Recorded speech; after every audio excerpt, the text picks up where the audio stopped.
masih ada kasus yang menjangkit di beberapa kabupaten atau provinsi di Indonesia, di Enduga, di Sidoarjo, di Kabupaten Asmat, dan yang lainnya.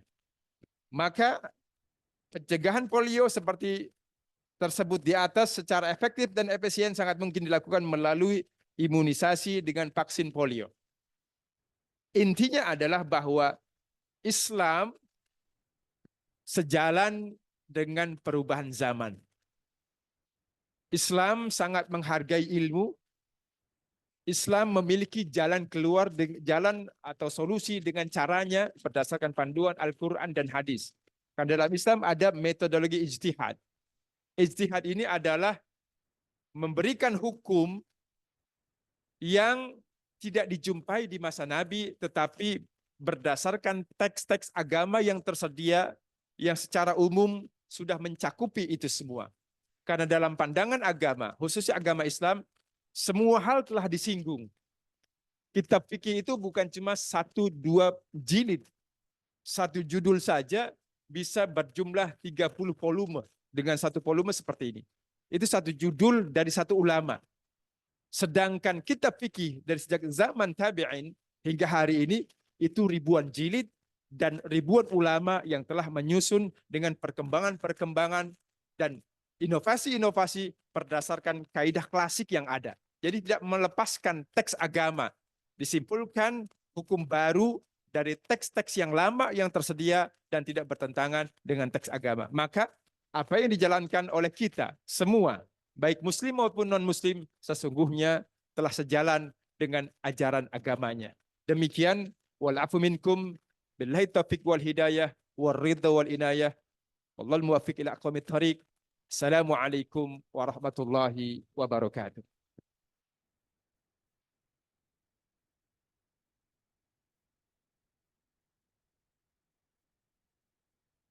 Terima kasih banyak Bapak Dr. Marhadi, Pak Haji atas penjelasannya yang luar biasa ya. Kita juga jadi semakin jelas. Jadi ada poin-poinnya bahwa imunisasi itu hukumnya dibolehkan, bahkan menjadi wajib kalau memang sudah ada potensi bahaya ketika seseorang itu tidak imunisasi. Jadi artinya kita kalau berpegang teguh pada ajaran agama, khususnya agama Islam ya, sebagai besar masyarakat kita, maka harusnya kita tidak ada keraguan terhadap vaksin apapun yang memang sudah diwajibkan oleh pemerintah karena memang sudah berdasarkan ilmu pengetahuan, penelitian itu memang berbahaya. Dan yang menarik bahwa tadi ada dua hukum ya Pak ya, istihalah sama istihlak. Istihlak bahwa ternyata Islam begitu mudah ya. Maksudnya memudahkan, tidak menyulitkan, bahwa ketika suatu zat yang haram, najis, itu berubah bentuk, itu tidak lagi menjadi haram. Kemudian bercampur dengan material lain yang lebih banyak, ya, seperti darah kita tadi, atau dalam tubuh kita, atau air dalam jumlah yang besar, itu juga tidak menjadi haram ya Pak ya, tidak menjadi najis kembali. Jadi mudah-mudahan itu bisa memberikan keyakinan terhadap kita dan juga ini bisa disebarluaskan ya. Biasanya kan ketika ibu-ibu itu sudah ngerujak bareng ya, bisa disampaikan bahwa memang pin polio ini tidak ada keraguan sedikit pun dan wajib hukumnya. Ya, kemarin saya juga membaca dari kementerian ya Bu ya, bahwa memang seharusnya memang kita melakukan polio ini agak rutin ya Bu ya.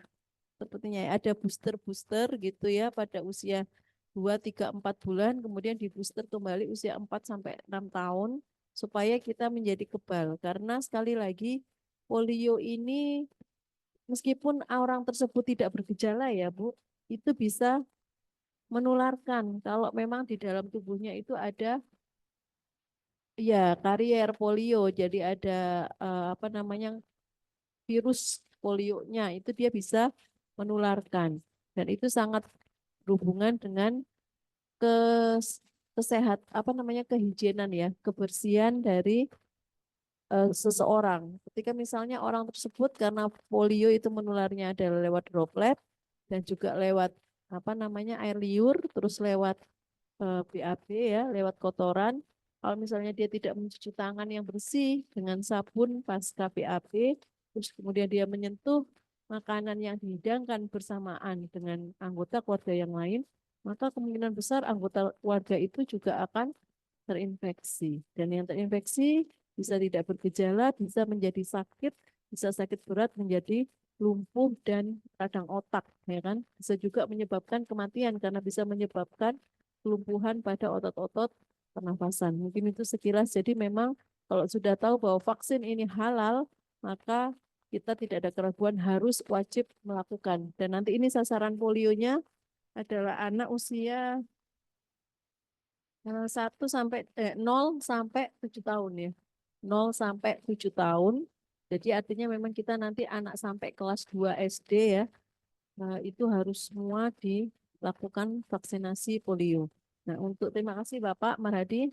Nanti saya langsung saja ya ke pembicara yang kedua supaya nanti tanya jawabnya bisa lebih banyak ya Bapak Ibu sekalian. Nah, ini pembicara kedua kepada Ibu Meita, Ibu Hasta Meita, saya persilahkan waktu dan tempatnya Bu. Mungkin sekitar 15 sampai 20 menit ya Bu ya. Terima kasih. Terima kasih kepada Ibu Moderator.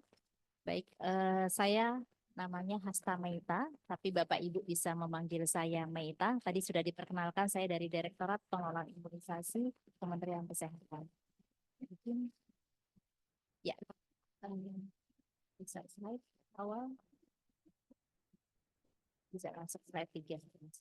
Ya, baik Bapak Ibu, tadi juga sudah disampaikan ketika dalam pembukaan acara dan juga oleh moderator kita, begitu bagaimana bahayanya virus polio ini. Bisa slide lanjut dan kenapa itu juga bisa terjadi begitu. Walaupun Indonesia tadi juga sudah disebutkan, pada tahun 2014 lalu, kita sudah mendapat sertifikat bebas polio di Southeast Asia region, di wilayah Southeast Asia. Kita sudah, Indonesia bersama negara lain sudah mendapat, tetapi masih terjadi. Nah ini Bapak Ibu, kita di Indonesia ada 2 vaksin polio, yang oral, yang ditetes, dan juga ada yang disuntik. Kalau kita lihat di sini, bagaimana cakupan imunisasi polio, baik yang oral di sini ataupun yang suntik.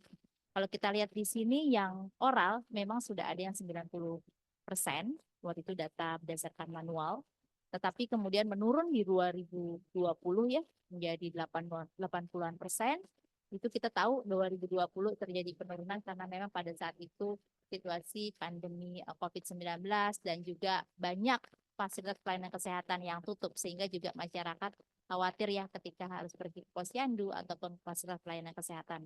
Kemudian juga untuk kalau kita lihat cakupan imunisasi polio suntik IPV di sini, inactivated polio vaccine, ini juga rendah, bahkan belum pernah mencapai target 90%.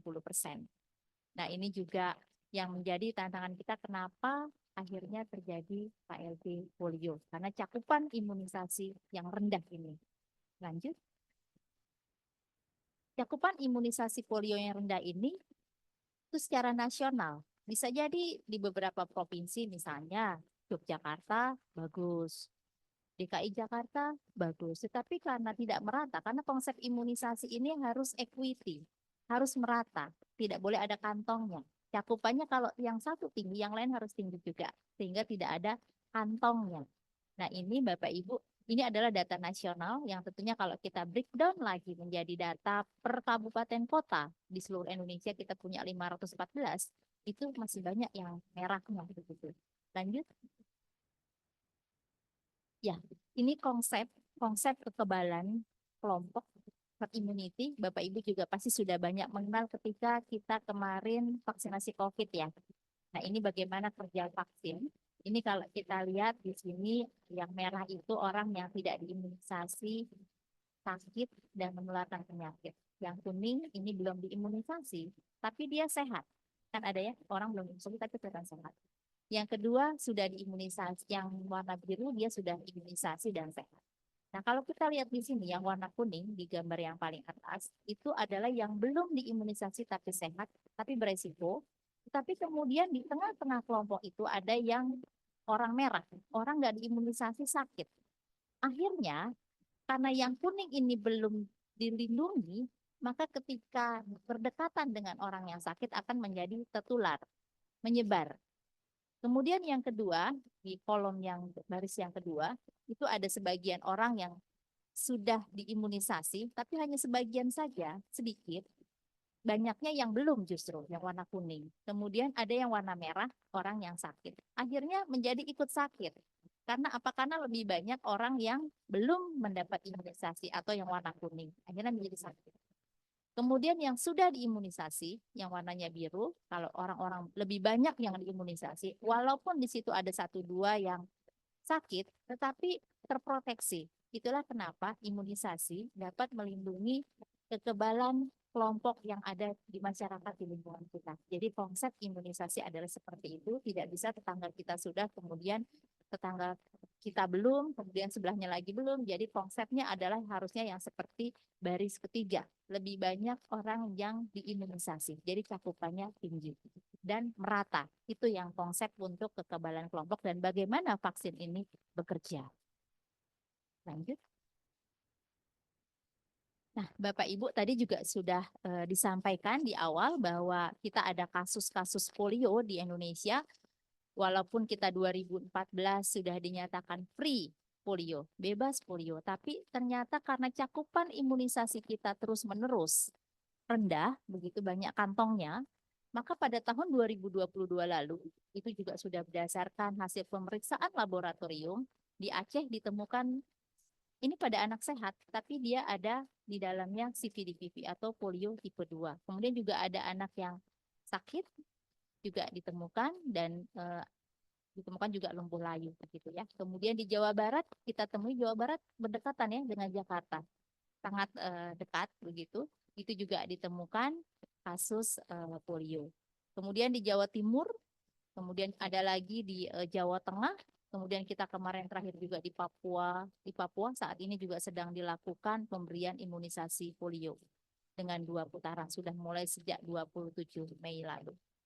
Nah, kalau kita lihat di sini, beberapa daerah memang sudah ditemukan ya semenjak tahun 2022 lalu kasus-kasus polio. Bisa jadi sebenarnya ada kasus lain tetapi tidak dilaporkan. Dalam arti silent ya, daerah-daerah lain. Karena tidak laporkan saja begitu jadi tidak ketahuan. Kalau surveillance-nya aktif tentunya bisa jadi ada kasus-kasus lain yang kita belum tahu karena belum dilaporkan. Lanjut.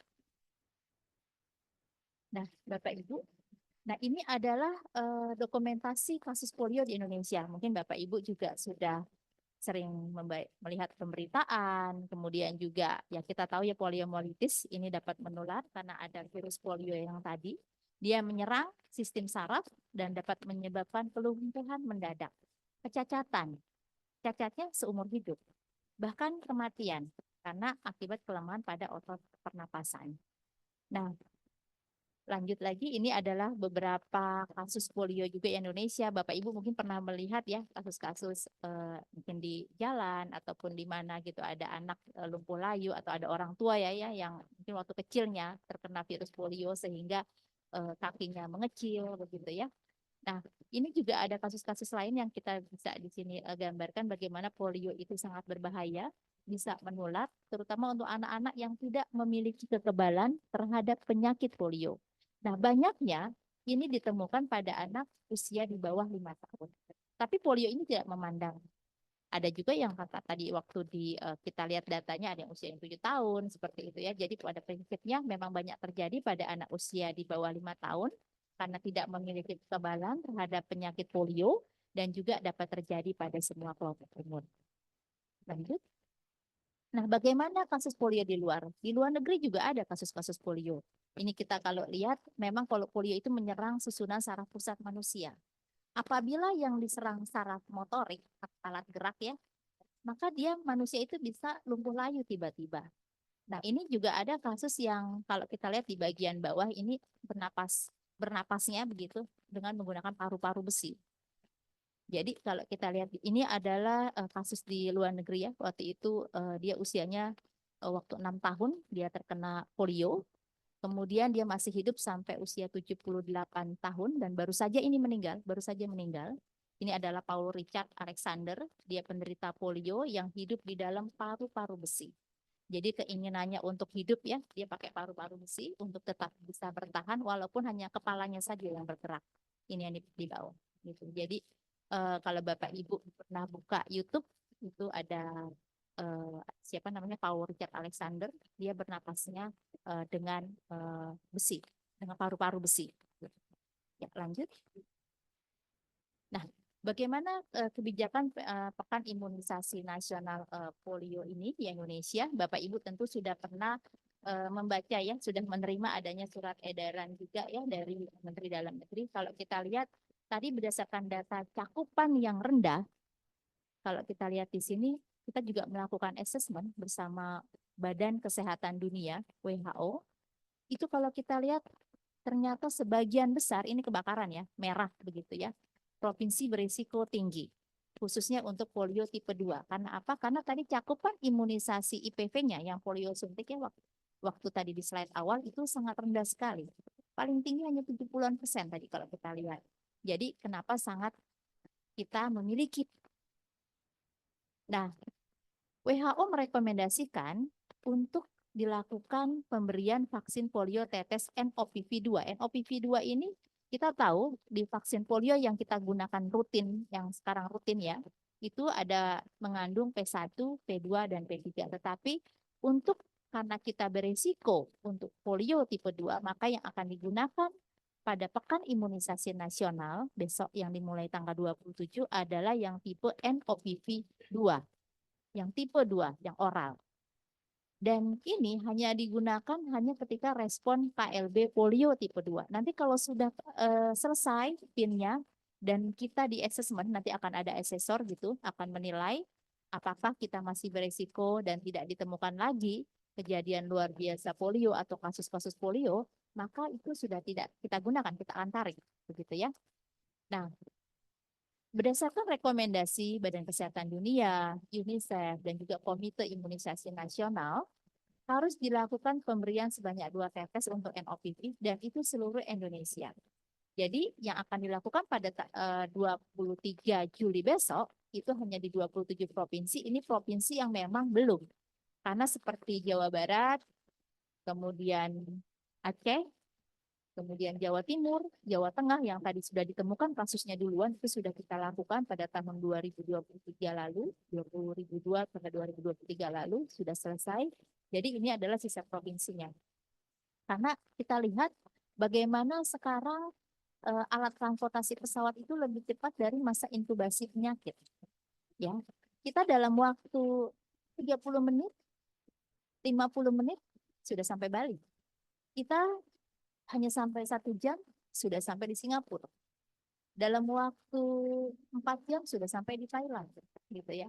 Dalam waktu 15 jam kita sudah sampai di Istanbul, seperti itu. Jadi sudah sampai ke negara-negara lain. Jadi ini lebih cepat dari masa inkubasi penyakit. Jadi kalau dulu mungkin ada orang tua, saya tidak diimunisasi, mungkin mereka hanya diam di situ. Tetapi sekarang mobilisasi masyarakat itu sangat cepat ya Bapak Ibu ya. Apalagi sering bepergian berliburan misalnya atau kita sering menggunakan alat transportasi sekarang cepat ya naik apapun bisa kita. Nah itu timbullah penyebaran penyakit apabila ada anak atau orang yang dia di dalamnya ada virus begitu akhirnya bisa menularkan kepada kelompok masyarakat yang dia singgah di situ di mana kelompok masyarakat di situ belum kebal, tidak ada kekebalan. Nah, jadi itu adalah konsepnya. Lanjut. Nah, ini Bapak Ibu, kalau Bapak Ibu juga tentunya sudah terinformasi ya tadi Bapak dalam pembukaan dan juga Ibu moderator menyampaikan bahwa tahap 1 kita sudah dilakukan di 6 provinsi di tanah Papua tanggal 27 Mei lalu kita mulai dan saat ini masih berlangsung.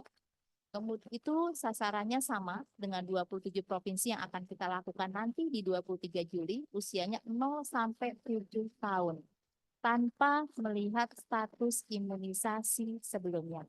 0 sampai 7 tahun.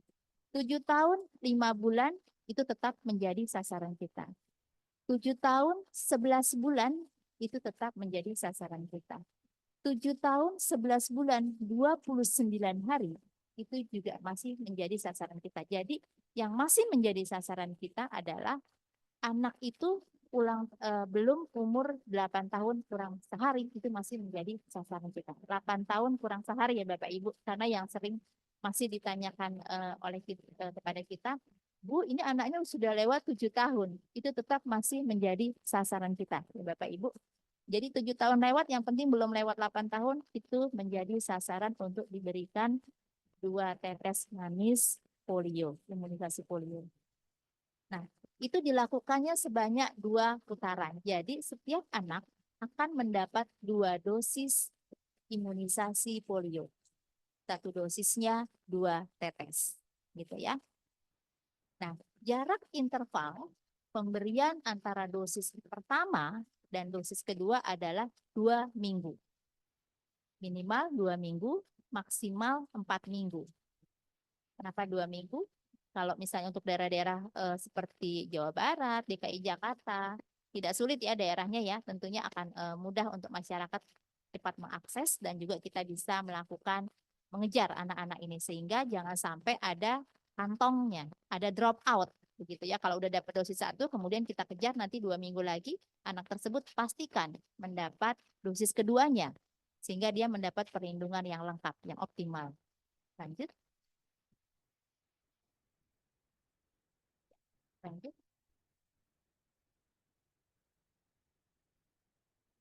Ya. Ini ada surat edaran Menteri Kesehatan kepada seluruh gubernur di 33 provinsi. 33 provinsi ya Bapak Ibu, karena kita 38 provinsi, 6 provinsi yang yang untuk Jawa Barat, Jawa Tengah, Jawa Timur, kemudian juga Aceh itu sudah ya, kemudian juga DIY Yogyakarta untuk 1 kabupaten sudah. Dan jadi 33 provinsi itu kita ada surat dari Menteri Kesehatan kepada seluruh gubernur karena saat ini sudah tahun 2022 yang ditemukan adanya kejadian luar biasa dan ditemukan kasus-kasus polio, maka dipandang sesuai dengan rekomendasi tadi dari Komite Imunisasi Nasional, Badan Kesehatan Dunia, dan UNICEF maka harus dilakukan pekan imunisasi nasional. Itu kita mulai tanggal 23 Juli. Mudah-mudahan Bapak Ibu sudah melingkari, jangan-jangan sudah ada yang melingkari kalendernya, gitu ya. Sudah. Jadi Bapak Ibu ingat tanggal 23 Juli dan itu tidak lama lagi. Tinggal 2 mingguan lagi ya Bapak Ibu. Mudah-mudahan segera langsung dipasang begitu di handphonenya. Tanggal 23 waktunya mulai untuk melakukan pekan imunisasi nasional polio. Lanjut. Ya, lanjut. Nah, untuk ini tentunya kita tidak bisa bekerja sendiri. Ini juga ada surat edaran Menteri Dalam Negeri kepada seluruh Bapak Bupati dan Wali Kota untuk mendukung dan mengoptimalkan pelaksanaan PIN polio. Kemudian memastikan sumber daya mulai dari biaya operasional, SDM gitu ya. Kemudian kesiapan vaksin dan logistiknya di puskesmas itu Bapak Ibu perlu pastikan begitu. Termasuk SDM-nya karena krusial sekali SDM karena jumlah sasarannya ini 0 sampai 7 tahun cukup banyak. Se-Indonesia itu kita ada 16,4 juta anak berusia 0 sampai 7 tahun di 27 provinsi, sedangkan di sini ada 281.000 ya. Nah, ini cukup banyak dan itu harus selesai dalam waktu sepekan, 7 hari. Kalau 281.000 di sepekan berarti 40 ribuan ya dalam 1 hari. 31.000. Ya, kita harus memberikan imunisasi polio ini. Nah, kemudian melakukan pembinaan dan pengawasan. Nah, Bapak Ibu, jadi ketika Bapak Ibu pada hari ini ya sudah hadir, tentunya harus memberikan informasi lagi begitu ya kepada RT RW-nya, pada kader Posyandu, kepada kader-kader pembangunan kesehatan yang ada di wilayah kerja Bapak Ibu untuk mendukung kegiatan polio ini, termasuk ibu-ibu PKK. Ibu PKK ini sangat ini sekali ya, penting sekali karena kalau sudah ibu-ibu yang bicara tuh itu cepat sekali gitu penyebarannya karena ibu-ibu juga banyak di media sosial ya gitu. Jadi biasanya ibu-ibu itu akan taruhlah di Facebook atau di Instagramnya menginformasikan untuk jangan lupa nanti tanggal 23 Juli kita ada imunisasi polio. Bapak Ibu juga bisa memberikan informasi bagaimana manfaat atau pentingnya imunisasi polio. Nanti di slide akhir saya akan juga menginformasikan media komunikasi, informasi, dan edukasi yang mungkin Bapak Ibu juga bisa share begitu ya di dalam media sosial instansi ataupun juga pribadi. Terima kasih. Lanjut. Nah, ini adalah jumlah estimasi sasaran kita. Sasaran kita banyak sekali. Kalau kita lihat tadi ada 16,4 juta anak yang di 27 provinsi, dan untuk vaksinnya, ini Bapak Ibu, vaksin yang kita gunakan ini adalah produksi dari Bio Farma dari dalam negeri kita, gitu ya. Tapi walaupun vaksin NOPV2 ini dari produksi dalam negeri di Bio Farma, tapi untuk kita menggunakan atau mengakses ini perlu persetujuan dari Badan Kesehatan Dunia. Karena apa? Karena vaksin ini hanya dikeluarkan untuk menanggulangi kejadian luar biasa. Jadi kalau ada kejadian luar biasa aja ini digunakan. Begitu. Kalau tidak ada kejadian luar biasa tidak bisa ini diakses. Jadi Bapak Ibu yang petugas kesehatan yang ada di puskesmas ataupun di vaskes, rumah sakit begitu yang nanti akan melakukan pemberian imunisasi tetes polio ini harus benar-benar memonitor ketersediaan vaksin dan juga menjaga vaksin ini. Karena vaksin ini seperti anak TK juga ya, seperti anak kita ya, bayi begitu ya, yang harus disimpan pada suhu yang betul begitu, harus dipastikan cold chain atau lemari es penyimpan vaksinnya di rumah sakit ataupun di puskesmas itu berfungsi untuk nanti dapat menyimpan vaksin ini sehingga kualitasnya dapat terjaga. Karena kalau disimpannya tidak pada suhu yang sesuai, kalau di puskesmas 2-8 ini nanti bisa rusak. Potensi vaksinnya akan berkurang. Jadi Bapak Ibu dipastikan lagi bahwa lemari es penyimpan vaksin di vaskesnya Bapak Ibu yang nanti akan menerima vaksin NOPV2 ini berfungsi dengan baik, suhunya juga masih sesuai dengan standar. Lanjut. Nah, ini tempat pelayanan imunisasinya di mana? Pelayanannya di puskesmas pembantu, posyandu, satuan pendidikan, misalnya di PAUD, TK, sekolah SD, atau pos imunisasi lainnya di bawah koordinasi puskesmas. Jadi nanti Bapak Ibu, mohon titip Pak Lurah, Pak Camat, Bapak Ibu yang di puskesmas, kita perlu melakukan pemetaan wilayah. Pemetaan wilayah tidak hanya gambar peta. Karena kalau kita berkunjung, Pak, bagaimana pemetaan wilayah untuk pelaksanaan PIN polio? Ditunjukkanlah gambar peta yang hanya nama-nama desanya gitu ya, nama kelurahan. Yang kita nanti perlu petakan adalah berapa jarak, di dalam peta itu juga menginformasikan berapa jarak misalnya dari puskesmas ke pos pelayanan imunisasi yang akan kita lakukan. Di mana lokasi-lokasi strategisnya. Lokasi strategis, di mana ada daerah-daerah kumuh, di mana ada daerah-daerah padat penduduk, begitu. Itu perlu dipetakan. Jadi tidak hanya sekedar peta nama-nama desa, nama kelurahan Bapak Ibu. Jadi itu dipetakan sampai lokasi-lokasi strategis yang dapat dijadikan untuk pos imunisasi untuk pekan imunisasi nasional ini. Termasuk yang tadi ada daerah yang padat penduduknya sebelah mana sih, daerah kumuhnya di mana sih, tentu akan atau daerah-daerah sulitnya di mana kalau ada daerah sulit ya. Tapi kalau di Jakarta ini tidak ada ya daerah sulit ya. Nah, itu perlu dipetakan karena itu akan mempengaruhi ketika kita penyusunan jadwal imunisasi. Saya ingin menyampaikan juga satu botol itu, vial itu ada 50 dosis. Satu vial vaksin NOPV2 itu 50 dosis. Indeks pemakaian yang standar kita gunakan adalah 40. Jadi dalam satu dosis ini minimal kita bisa pakai 40. Jangan boros begitu ya. Jadi sangat penting sekali dan vaksin ini hanya dapat digunakan pada hari yang sama.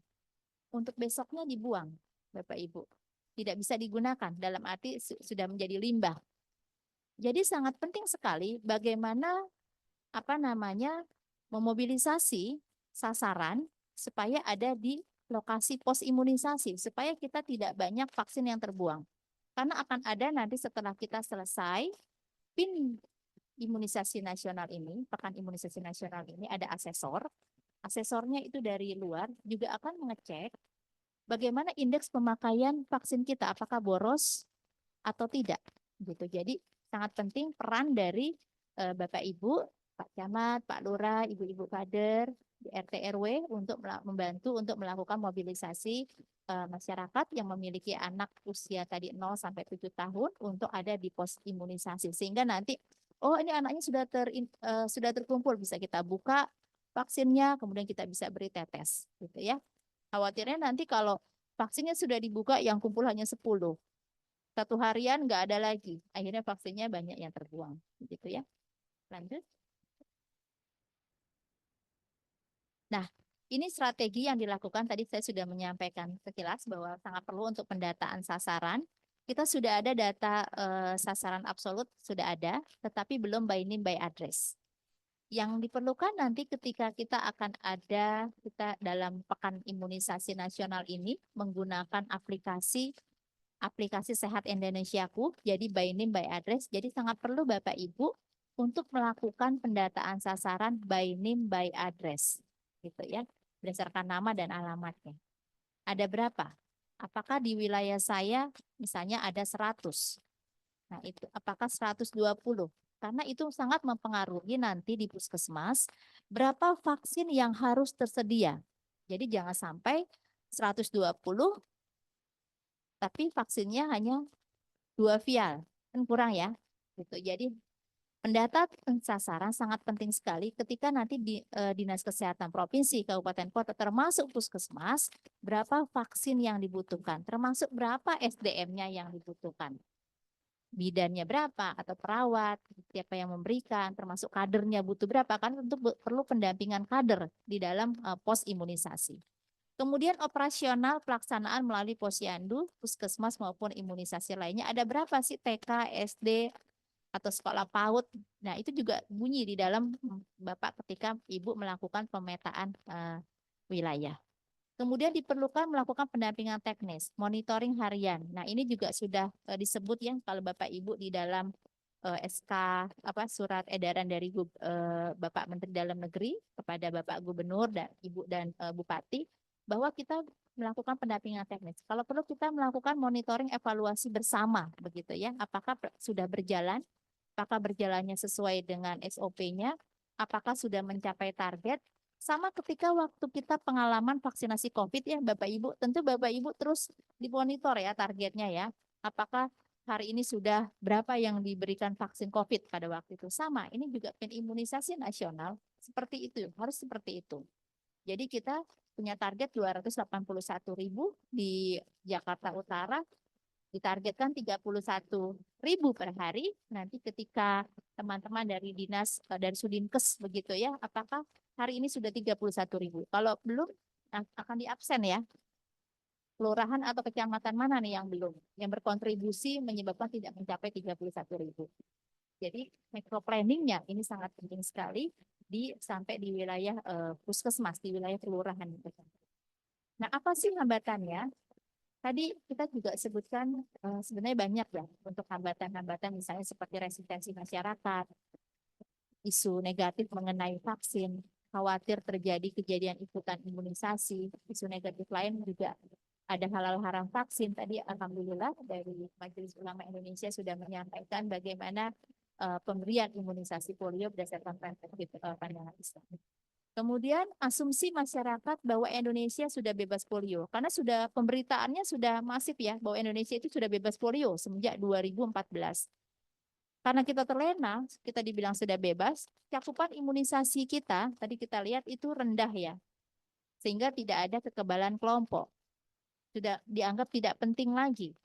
Maka tidak membawa anaknya untuk imunisasi. Nah, inilah yang akhirnya menyebabkan adanya kejadian luar biasa polio atau outbreak. Nah, ini bagaimana kita memotivasi masyarakat untuk menyampaikan pentingnya pemberian imunisasi polio. Nah, biaya operasional. Nah, ini yang suka dikeluhkan juga Bapak Ibu, biaya operasional. Tidak ada biaya distribusi vaksin, ataupun datang ke posyandu, ataupun tidak ada biaya distribusi ke pos-pos imunisasi. Karena pos imunisasi tentunya kita akan lebih luas ya. Misalnya punya mall di sini mana, karena kan tempat strategis juga, atau ada taman-taman, atau tempat strategis lainnya tentunya butuh transportasi. Nah, itu harus dipastikan Bapak Ibu semua untuk ketersediaan biaya operasional dalam mendukung Pekan Imunisasi Nasional. Jadi ketika nanti hari haknya, hari pelaksanaan tidak ada lagi informasi bahwa oh kita tidak dapat melakukan pelayanan karena pergi ke pos imunisasi A karena belum adanya biaya operasional, biaya transport dan sebagainya. Jadi hal ini tentunya harus disusun perencanaannya mulai sekarang. Bahkan harusnya sudah dari minggu-minggu lalu yaitu sudah mulai dilakukan. Lanjut. Nah, ini juga ada surat dari Kementerian Kesehatan kepada lintas sektor, kepada multisektor, kepada Kemenko PMK, kepada Kementerian Dalam Negeri, Kementerian Keuangan, Kemendikbud, kemudian juga kepada organisasi profesi, organisasi masyarakat, organisasi agama, itu juga sudah kami sampaikan untuk permohonan mendukung pelaksanaan Pekan Imunisasi Nasional. Lanjut. Nah, ini Bapak Ibu, dukungan yang sangat kita perlukan dari Bapak Ibu semua sebagai untuk key stakeholder untuk pelaksanaan Pekan Imunisasi kepada Gubernur tentunya mudah-mudahan sudah ada ya surat edarankah dari Wali Kota begitu ya untuk melakukan pelaksanaan kebijakan dan mobilisasi dukungan sumber daya, penggerakan lintas sektor dan penggerakan masyarakat secara luas, kemudian juga kepada Bapeda untuk memfasilitasi anggaran, kepada Dinas Pendidikan dan Kanwil Kemenak karena usianya tadi sampai 7 tahun tentunya akan ada anak-anak di TK, SD begitu yang sebagai sasaran kita untuk melakukan pendataan. Kemudian PKK, Diskominfo untuk membantu kita penyebar luasan mengenai edukasi dan informasi mengenai imunisasi polio ini. Bagaimana pentingnya polio dan kenapa kita juga harus melakukan pekan imunisasi polio pada saat ini. Kemudian dinas sosial karena juga tentu ada anak-anak yang tidak sekolah begitu atau ada yang tinggal di rumah singgah. Nah, itu juga perlu kita libatkan dalam pelaksanaan pekan imunisasi, tokoh organisasi, masyarakat dalam rangka meningkatkan kepercayaan masyarakat supaya anak-anaknya mau diberikan 2 tetes manis imunisasi polio. Lanjut. Ya, lanjut lagi. Ini ada lanjut lagi. Next. Nah, ini Bapak Ibu kita sudah ada media komunikasi informasi tanya jawab mengenai polio. Apa sih itu polio? Tadi sudah kita sekilas informasikan seberapa bahaya polio. Itu tidak bisa disembuhkan tetapi bisa dicegah dengan imunisasi. Bagaimana gejalanya? Karena berdasarkan literatur, banyak studi, hampir 90% yang terinfeksi itu tidak mengalami gejala, Bapak Ibu. Jadi kelihatan sehat. Karena kayak seperti kasus di Papua ya, itu terjadi pada anak sehat. Tetapi ketika diperiksa laboratorium, itu ada virus polio tipe 2-nya. Jadi mengalami gejalanya ringan saja seperti sakit tenggorokan, demam, mual, kelelahan. Nah, tapi ketika di tes laboratorium itu ada virus polionya. Kelumpuhannya bisa terjadi dalam waktu 7 sampai 21 hari setelah terinfeksi. Makanya tadi saya sebut masa inkubasi penyakit ini moda transportasi ini lebih cepat ya dari masa inkubasi penyakit begitu ya. Nah, karena kelumpuhannya terjadi dalam 7 sampai 21 hari setelah terinfeksi. Jadi apabila ditemukan kasus ada kelumpuhan mendadak pada anak kurang dari 15 tahun, mohon segera dilaporkan ke puskesmas atau fasilitas kesehatan terdekat. Kemudian siapa saja sih yang bisa terkena atau mengalami kelumpuhan, siapa saja yang bisa terkena kasus polio, dan siapa yang berisiko, tadi juga sudah disebutkan, adalah anak-anak yang tadi yang tidak mendapatkan imunisasi lengkap. Anak-anak yang di wilayahnya banyak anak yang tidak mendapatkan imunisasi polio. Dan anak-anak yang tentunya tinggal di lingkungan dengan sanitasi buruk, tidak menerapkan pola hidup bersih, serta tidak cuci tangan, BAB sembarangan. Nah, ini juga bisa menyebabkan risiko tertularnya virus polio. Jadi Bapak Ibu, mari kita sukseskan Pekan Imunisasi Nasional yang akan dilaksanakan dalam sepekan. Kenapa sepekan? Karena kita harus segera memutus transmisi penularan polio, gitu ya, yang sampai menyebar. Terima kasih Bapak Ibu. Assalamualaikum warahmatullahi wabarakatuh. Ya, terima kasih banyak Ibu Meta atas penjelasannya. Ya, mungkin ada beberapa hal yang tadi memperjelas ya, tadi pertanyaan Pak Asmindra, mengapa harus 7 hari? Jawabannya udah tahu ya, untuk mempercepat pemutusan menghentikan rantai penularan dari virus polio. Dan tadi saya juga cukup kaget ya dengan orang yang hidup selama 78 tahun dalam paru-paru besi ya Bu. Kayaknya pernah lihat sih kabarnya itu ya. Pernah lihat di YouTube. luar biasa ya semangat orang tersebut untuk hidup ya. Ya kan kita perlu apa namanya? Terinspirasi ya menjaga supaya kita juga tetap semangat ya seperti Bapak tersebut. Dan tadi ada beberapa hal yang saya agak menarik itu yang usianya ternyata polio dari hasil pemeriksaan itu ada anak yang sehat tetapi positif polionya, ya kan? Kalau dihitung tadi jumlahnya jauh lebih besar dari yang dilaporkan sakit, ya kan? Artinya apa? Virus ini memang masih mengancam dan benar ketika kita harus melakukan pin polio. Kemudian ada juga yang disampaikan kita perlu memetakan lokasi-lokasi strategis. Jadi mungkin tidak tergantung hanya pada posyandu, karena kalau berdasarkan hitungan kami ya dari Seksi Pencegahan dan Pengendalian Penyakit, dalam satu hari itu harus membuka pos harian imunisasi PIN itu PIN polio ada 208. Misalnya di Penjaringan itu ada 37 pos. Ya, di Kecamatan Penjaringan ada 37 pos. Di Kecamatan Koja ada 39, Kelapa Gading ada 16. Nah, ini harus terus-menerus. Tanjung Priok 47, Pademangan 19, Cilincing sampai dengan 50 pos. Kalau dibandingkan dengan jumlah posyandu, artinya hampir semua posyandu juga harus buka pada saat 1 minggu tersebut. Nah, itulah makanya ini benar-benar suatu kerjaan besar ya Bapak Ibu sekalian yang membutuhkan dukungan dari banyak pihak. Dan mungkin tidak hanya di posyandu, tetapi PAUD ya Bu ya tadi lokasi-lokasi strategis yang ada anak usia 0 sampai 7 tahun. Saya nggak tahu pelabuhan apa ada anak usia 0 sampai 7 tahun yang dibawa dari orang tuanya dari datang ke sini, karena kita di Jakarta Utara ini ada semacam selisih antara data real balita kita ya 0 sampai 7 tahun, dan ini sudah dikonfirmasi ke Dinas Pendidikan juga, ada jumlah sekitar 28.000 tambahan balitanya. Jadi kalau kita hanya menggantungkan dari anak yang ada di kita saja, mungkin tidak cukup itu bisa. Nah, Jakarta Utara ini kan banyak pendatang-pendatang ya Bu. Setiap hari mungkin banyak yang berlabuh ya, berlayar, berlabuh yang membawa balita. Nah, ini yang perlu kita kaji kembali apakah di tempat-tempat yang itu perlu juga ada pos polio itu diizinkan nggak Bu?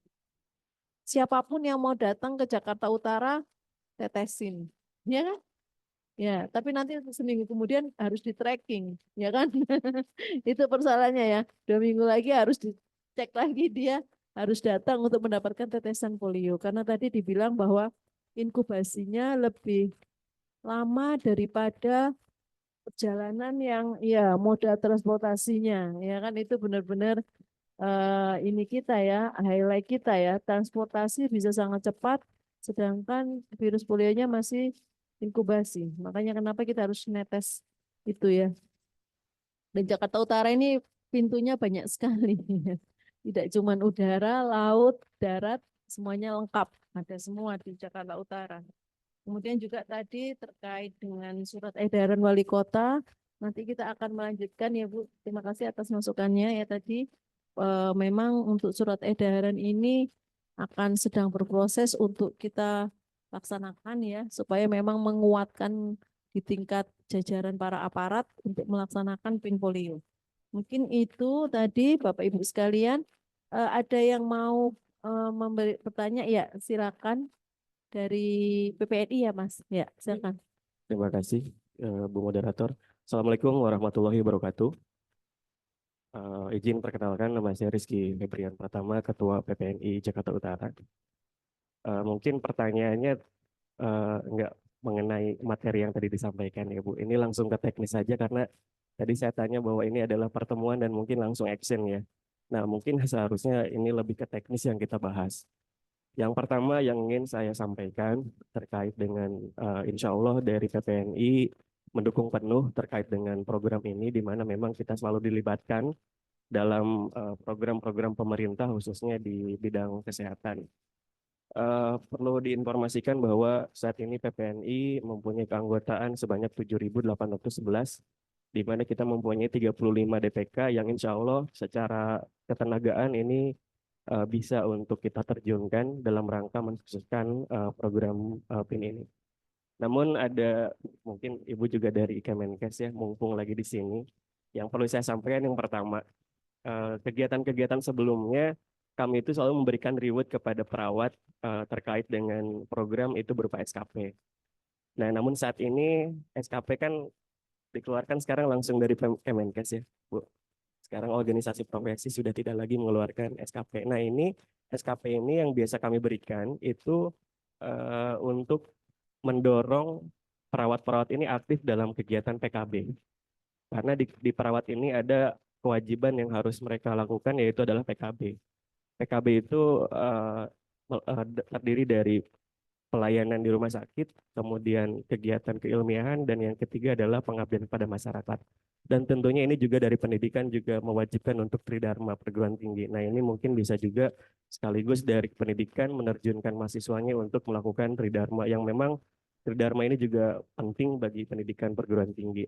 Yang ingin saya tanyakan adalah bagaimana jika kegiatan ini dari Kementerian Kesehatan memberikan berupa SKP kepada kami, tenaga kesehatan khususnya, mungkin juga nanti IBI dari IDI juga sepakat bahwa memang SKP ini penting bagi tenaga kesehatan yang saat ini dipergunakan untuk perpanjang SIP. Nah, ini mungkin menjadi bahan pertimbangan dari mungkin Ibu nanti sampaikan ke Kementerian Kesehatan bahwa petugas yang terlibat di dalam program ini diberikan reward berupa SKP. Ini menjadi salah satu poin di mana nanti menjadi daya tarik tersendiri bila kami mengajak tenaga-tenaga kesehatan untuk ikut andil. Karena bagaimanapun juga anggota PPNI melekat di rumah sakit, baik itu di puskesmas, rumah sakit, maupun di pendidikan. Jadi ketika kita menugaskan mereka itu terpisah antara PPNI dan tempat kerja. Ketika kita menugaskan anggota kami untuk ikut serta di dalam program ini, maka tentunya mereka menanyakan apa kontribusinya buat kita. Kalau kemarin itu kami memberikan SKP dari organisasi, jadi mereka mau untuk ikut. Walaupun tidak ada istilahnya tidak ada diberikan transport, tapi mereka hadir ikut karena ada reward yang kami berikan berupa SKP, sertifikat maupun SKP yang dari organisasi profesi. Nah, saat ini kan kita tidak memberikan itu karena regulasi undang-undang terbaru Undang-Undang Nomor 17 Tahun 2023 tentang kesehatan kan SKP sudah dikeluarkan oleh Kementerian Kesehatan. Mungkin ini menjadi catatan supaya tenaga-tenaga kesehatan yang terlibat itu diberikan reward. Terima kasih. Assalamualaikum warahmatullahi wabarakatuh.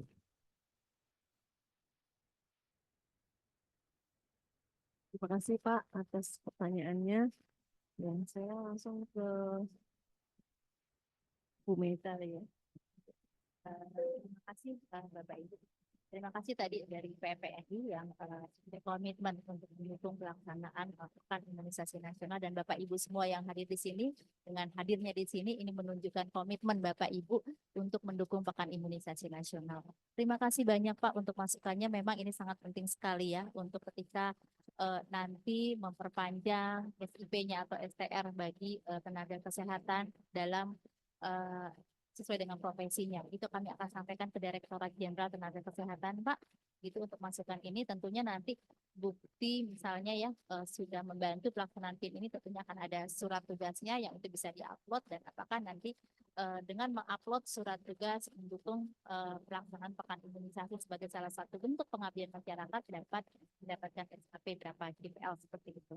Baik Pak, kami akan sampaikan ke Direktorat Jenderal Tenaga Kesehatan. Terima kasih banyak. Tentunya bisa tidak hanya PPNI ya Pak ya, organisasi kesehatan yang lain dari IDI, IDAI, ataupun juga dari IDI begitu ya, IAI ini juga bisa nanti kita akan sampaikan mewakili organisasi kita. Terima kasih. Terima kasih banyak. Oh ya, pada acara hari ini juga hadir dari Dinas Kesehatan, Dr. Ingrita. Boleh duduk di depan, Dok? Ya. Ini kita juga mau mendengarkan ya mungkin apa arahan dari Dinas Kesehatan terkait dengan kebijakan PIN polio, terkait dengan PPNI. Insya Allah kami juga akan mencoba ya Pak untuk surat atau aku menembuskan ke Kementerian Kesehatan ya supaya memang bisa dapat SKP Pak, memang benar banget ya kalau tenaga medis itu SKP maksudnya ya. Nanti boleh dibantu ini mungkin dari PPNI juga dari ID, wakilan ID ya untuk kita memasukkan dalam SKP-nya. Bapak Ibu, tadi juga di dalam slide kami sudah menyampaikan permohonan dari Kementerian Kesehatan ya kepada organisasi profesi termasuk PPNI.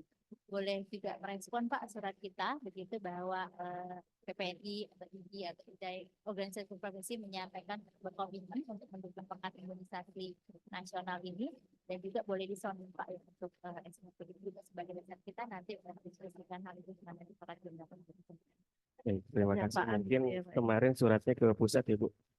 Ya, biasanya kami kalau ada surat dari kementerian maupun dari instansi terkait itu turunannya berjenjang dari pusat, provinsi ke kota administrasi. Kebetulan kedudukan kami di Jakarta Utara. Mungkin kalau suratnya sudah ada, itu menjadi penguat kami untuk kami terjunkan kembali ke tingkat bawah, ke grassroots. Terima kasih. Saya persilakan Dr. Ingrita dari provinsi menyampaikan terkait dengan Pinpoli ya. Silakan Dr. Ingrita.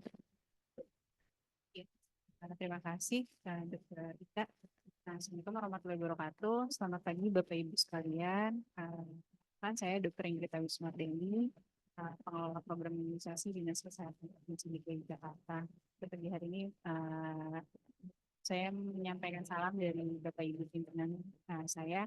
Mohon maaf tidak bisa berhadir langsung dalam kegiatan ini.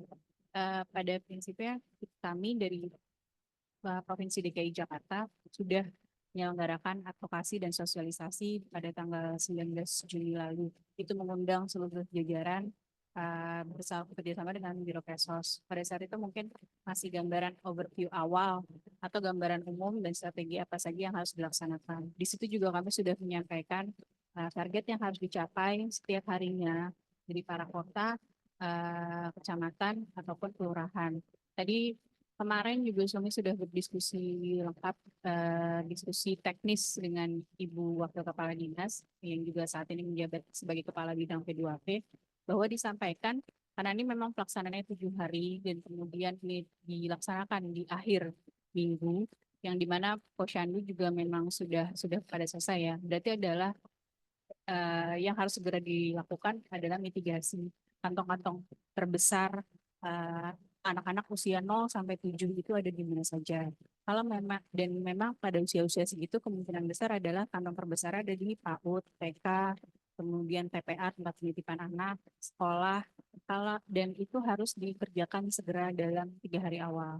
Mungkin nanti Bapak Ibu sekalian bisa perbantuan dalam menginformasikan informasi seluas-luasnya ketika memang dari suku dinas maupun puskesmas yang ada di wilayah itu sudah membuat jadwal pembukaan pos vaksin di mana saja. Jadi nanti seperti yang tadi sudah disampaikan oleh Ibu Meta bahwa karena ini ada juga indeks pemakaian vaksin yang harus kita jaga, bahwa memang harus sangat diperhatikan. Jangan sampai ketika sudah dibuka pos vaksin, tapi memang hanya misalnya 20 ataupun 10. Jadi akhirnya vaksinator harus bergerak lebih jauh daripada pos vaksin yang sudah ditugaskan. Selain karena berbahaya untuk vaksin sendiri, karena mungkin esnya sudah mencair, itu pun juga untuk efektivitas dari jam kerja seluruh tim yang ditugaskan pada hari itu. Gitu. Mungkin kami harap dalam 3 hari pertama, karena ini setiap harinya juga akan dipantau oleh kepala daerah, karena sesuai dengan surat edaran dari Mendagri, kami sudah memutuskan bahwa memang perharinya harus 15% itu tercakup. Kalau kita akan selesai dalam waktu 7 hari. Jadi Bapak Ibu sekalian, kami mohon perbantuannya untuk mendorong masyarakat dan menginformasikan seluas-luasnya terkait Pinpolio ini di wilayahnya masing-masing. Itu saja mungkin Dok Ika. Terima kasih. Terima kasih banyak Dr. Ingrita. Ya, mungkin ada Bapak Ibu yang mau bertanya ya, silakan Bu. Selamat siang. Saya dari IBI Jakarta Utara. Nama saya Bidan Rumondang. Itu dari Ketua 1 IBI. Jadi yang saya tanya di sini Bu, tapi memang sasarannya tadi umur 0 sampai 7 tahun. Nah, jadi sasaran itunya 0 sampai 7 tahun. Nah, di mana kalau biasa yang kita laksanakan karena saya pensiunan dari Puskesmas juga, itu ini masukan aja Bu, jadi 1.400 ini bidan nih Bu, saya utara. Kami siap membantu di pos, contohnya pos Tanjung Priuk terminal di Kalibaru, ya, dan dulunya Tanah Merdeka ada di Cilincing. Jadi kami siap untuk membantu pelaksanaan ini karena memang 7 hari kan untuk memutus rantai penularannya ini polio, penyakit polio. Nah, jadi nanti biasanya itu dibikin pos Bu di sana yang bisa kita laksanakan biasanya karena saya megang imunisasi juga selama 5 tahun di Puskesmas Cilincing. Jadi itu yang pengalaman saya. Jadi Dok ini tadi menyatakan bahwa ini kan sasarannya dari satu file itu kan pelakon itu kan 40 anak. Ya Dok ya. Jadi ini berapa, jadi gini biasanya kita kan simpan di polpek imunisasi, berapa jam ini bisa bertahan di dalam polpek tersebut. Contohnya nih umpamanya ini sasarannya kan berarti umpamanya 110 anak lah. Jadi berarti masih ada sisa. Jadi berapa lama penyimpanannya Dok? Ini yang saya tanya juga. Terus ini bahwa di sini potensi hambatannya resisten masyarakat reaksi simpang nih KIPI. Jadi seperti KIPI ini nanti ini seperti apa kita penanganannya nanti kalau terjadi di lapangan. Terima kasih Dok. Sama dengan si dari PPNI kemarin kita Dok ada acara dari mengenai SKP Kemenkes. Bu, maaf banget susahnya ampun-ampun untuk mendapatkan sertifikatnya Bu. Kita udah pakai link, udah semuanya, tapi masih ada kendalanya. Jadi mohon maaf kami dibantu profesi ini bukan IBI aja, bukan PPN aja, mungkin yang lain ada. Jadi ini terima kasih. Kami siap membantu karena IBI se-Jakarta Utara 1.400 personil. Makasih. Saya akhiri dengan Assalamualaikum warahmatullahi wabarakatuh. Baik, terima kasih Ibu. Satu vial ini isinya 40 dosis, 50 dosis. Jadi bisa untuk 50 anak. Tetapi standar kita minimal satu vial ini bisa untuk 40. Jadi yang terbuang hanya tinggal sedikit. Kami berharap bisa bahkan bisa 45, 48. Jadi yang terbuang sedikit. Kalau perlu semuanya dipakai, tidak ada yang terbuang. Nah, vaksin ini setelah dibuka itu bisa dipakai dalam hari yang sama. Dalam hari yang sama. Jadi sangat penting sekali nanti petugas kesehatan ketika membuka vial itu menulis tanggalnya. Misalnya tanggal 24 Juli, 24 bulan 7. Sehingga nanti petugas yang lainnya ketika buat besoknya itu tidak bisa dipakai karena kan harus digunakan dalam satu hari yang sama. Karena bisa jadi pagi kita misalnya membuka, pagi baru dipakai 30. Kemudian karena sekarang Mbak Ibu banyak pekerja juga ya, baru pulang sore. Jadi kita ingin melakukan pemberian pelayanan sore, jam 5 sore misalnya seperti itu. Itu masih bisa dipakai Ibu. Pada prinsipnya asal disimpan pada tempat yang sesuai, pada suhu yang sesuai, 2-8 derajat Celcius. Jadi vaksin ini dapat digunakan pada hari yang sama setelah vialnya dibuka. Gitu. Kalau vaksin rutin yang lainnya Ibu itu kan kayak BCG 3 jam setelah dibuka itu sudah tidak bisa dipakai ya pada pelayanan yang statis. Kemudian vaksin campak rubella itu hanya 6 jam. Tapi kalau NOPV2 ini bisa dipakai prinsipnya pada hari yang sama. Gitu. Kemudian tadi yang untuk SKP Ibu terima kasih masukannya. Memang saat ini sudah ada pelataran sehat. Jadi semua organisasi kesehatan bisa mendapatkan kesempatan yang sama gitu ya untuk memperoleh SKP. Kalau misalnya Bapak Ibu masih ada kesulitan untuk mungkin akses internet gitu ya, karena memang di situ sudah ada jadwalnya Ibu, karena juga kita harus seperti register dulu, mendaftar begitu. Jadi begitu buka segera daftar karena bisa jadi ada kuotanya ya, kuotanya misalnya itu untuk 50 orang atau 100 orang gitu. Nanti kita bisa ikut batch atau gelombang selanjutnya. Terima kasih Ibu.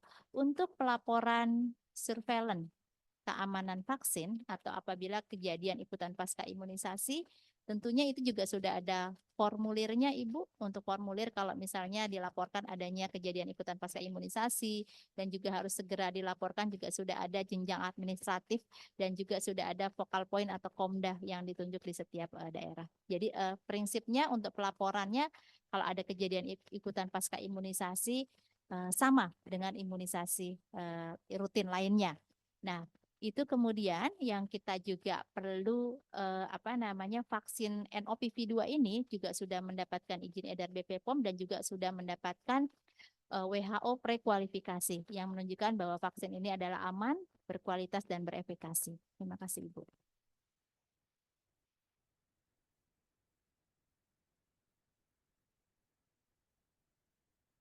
Izin pimpinan, saya dari Kelurahan Sunter Agung. Target saya itu Sunter Agung 10.000 sekian.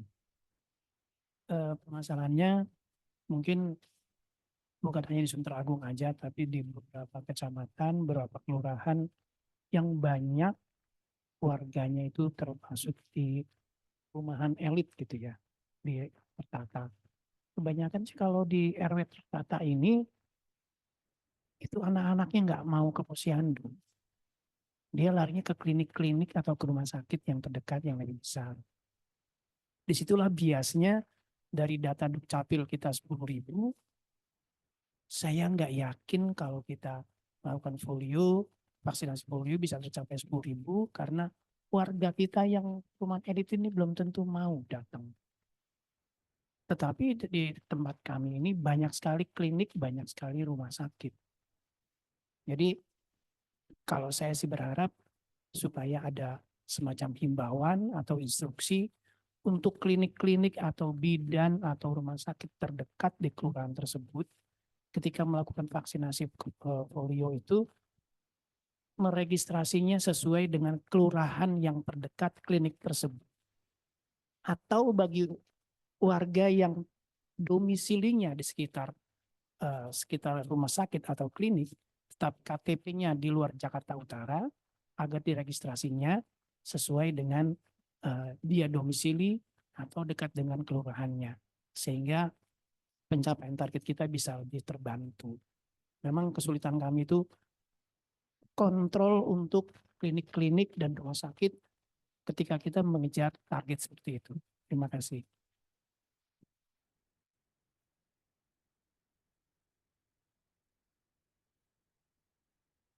Iya, makasih Pak. Ini jadi kami baru saja kemarin itu mengundang para praktik mandiri, fasilitas kesehatan swasta, rumah sakit itu dalam orientasi teknis pelaksanaan PIN polio.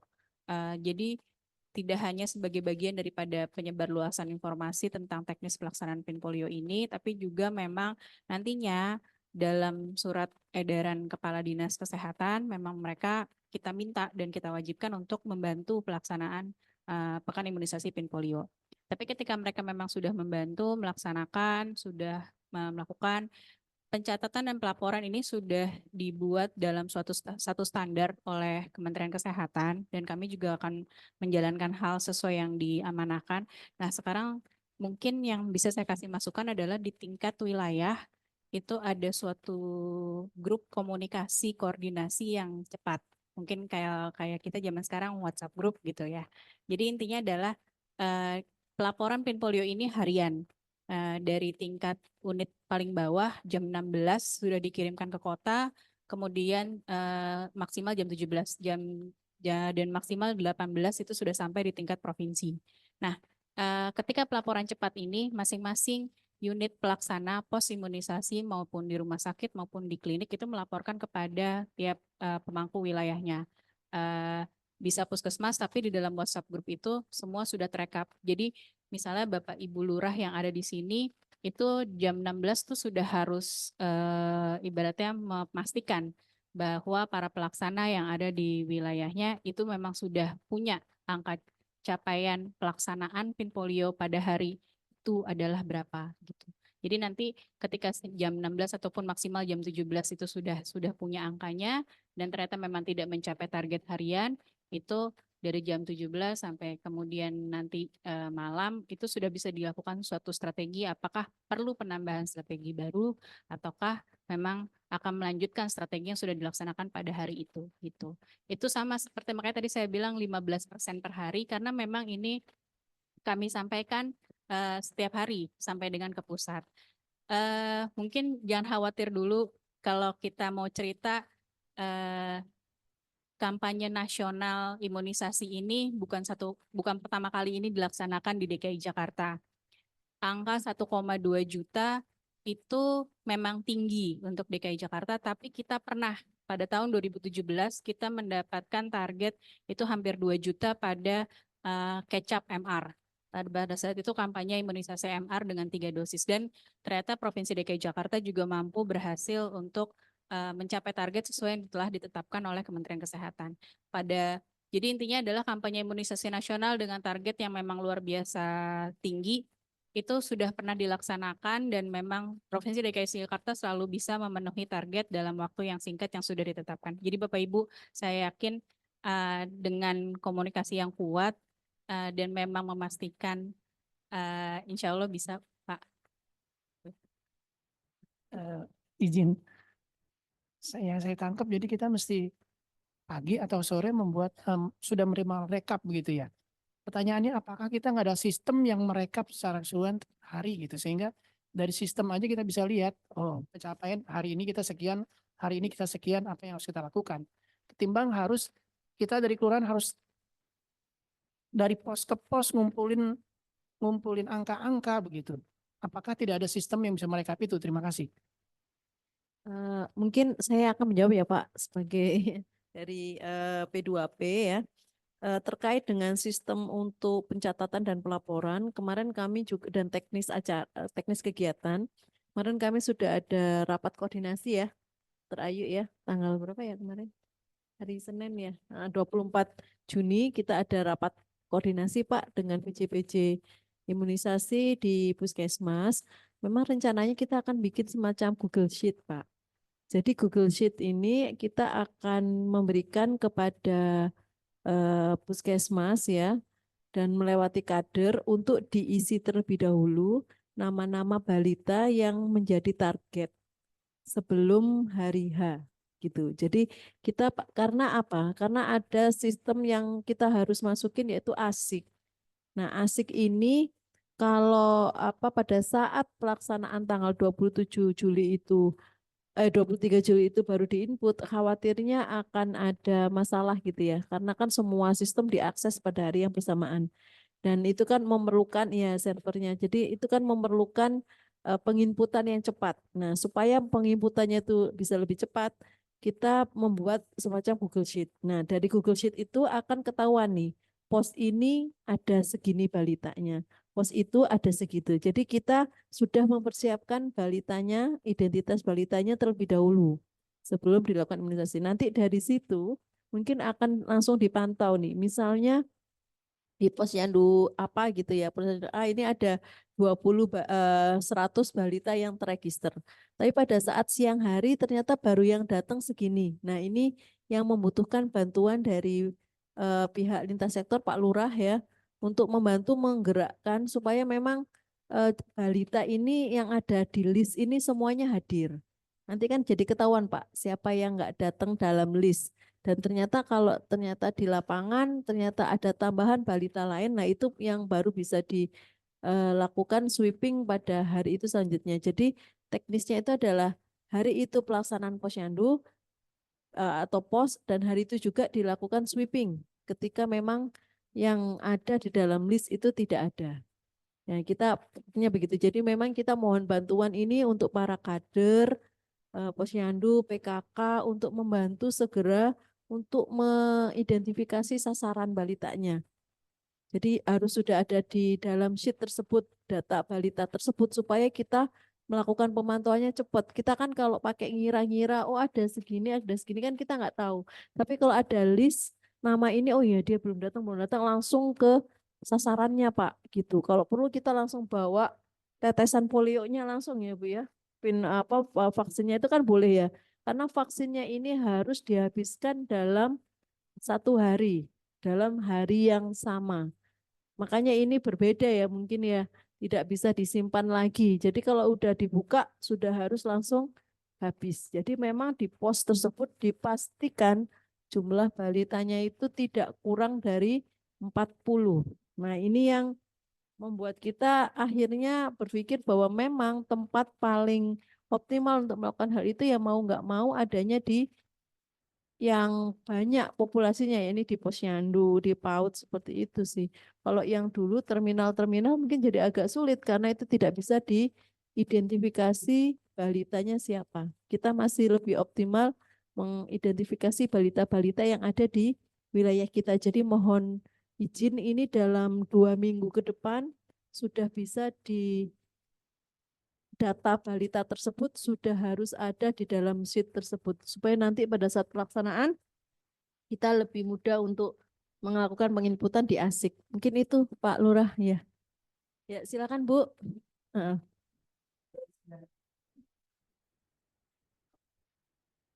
Kami perwakilan dari Kementerian Agama Jakarta Utara, sekaligus samping saya ini perwakilan dari Tiga Jakarta.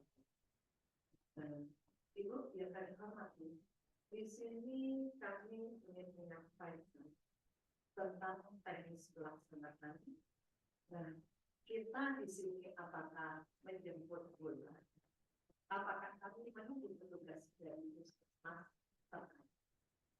Terus yang kedua, di sini berarti dari Kementerian Agama adalah dari NI siswa kelas 1 itu usia masih di bawah 8 tahun, dan untuk RA itu berarti memang usia balita ya, usia balita. Dan di RA ini kita pastinya juga punya 5 kecamatan yang tahun lalu data siswanya itu kurang lebih adalah 6.700 untuk siswa RA, berarti balita yang ada di situ. Untuk tahun ini barangkali juga tidak jauh dari jumlah tahun lalu. Nah, terus kami ingin bertanya, apabila untuk informasi saat sekarang yang baru mendapatkan informasi adalah kami dari Kementerian Agama, jika ini dari PB3 juga sudah mendapatkan informasi, langkah apa yang bisa kami lakukan untuk saat sekarang ini, apakah langsung koordinasi kepada PCPC, apakah koordinasi kepada itu dinas kesehatan yang ada di kecamatan. Nah, terus di sini tadi disampaikan mengenai selisih angka berapa, ya. Padahal data yang ada di sini kurang lebih sekian, namun selisih angka, nah ini angka ini tidak terlihat dari mana.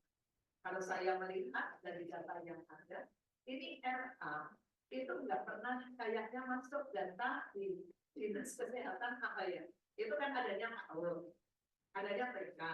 Nah, RA yang jumlah 6.000 sampai 7.000 itu barangkali data yang tadi terhilangkan menurut saya itu sudah bisa masuk ke dalam. Nah, terus ini karena kami perwakilan dari itu Kementerian Agama, pastinya akan saya sampaikan apa yang kami dapatkan pada hari ini. Nah, ini pun Kementerian Agama ini nanti apakah juga akan menginstruksikan kepada bawahannya yang di kecamatan, mitra-mitra yang berkenaan dengan apakah KMI barangkali untuk pendataan atau bagaimana nanti langkah-langkah yang harus kami ambil. Barangkali itu yang bisa kami sampaikan. Satu tambahan, mudah-mudahan dari RA ini, lembaga-lembaga ini nanti juga akan bisa dijadikan tempat untuk melaksanakan imunisasi ini. Juga kami mohon masih satu lagi, itu ada pamflet atau apa yang dipasang sebagai bentuk itu kampanye bagi kami, barangkali bagi mereka yang belum paham, apabila memang sudah ada kesiapan bentuk pamflet atau poster dari Kementerian Kesehatan, Kami mohon juga agar bisa diberikan kepada kami sebagai bentuk kampanye dari kami untuk para masyarakat juga para wali murid. Barangkali itu saja yang bisa kami sampaikan, kurang lebihnya mohon maaf. Wassalamualaikum warahmatullahi wabarakatuh.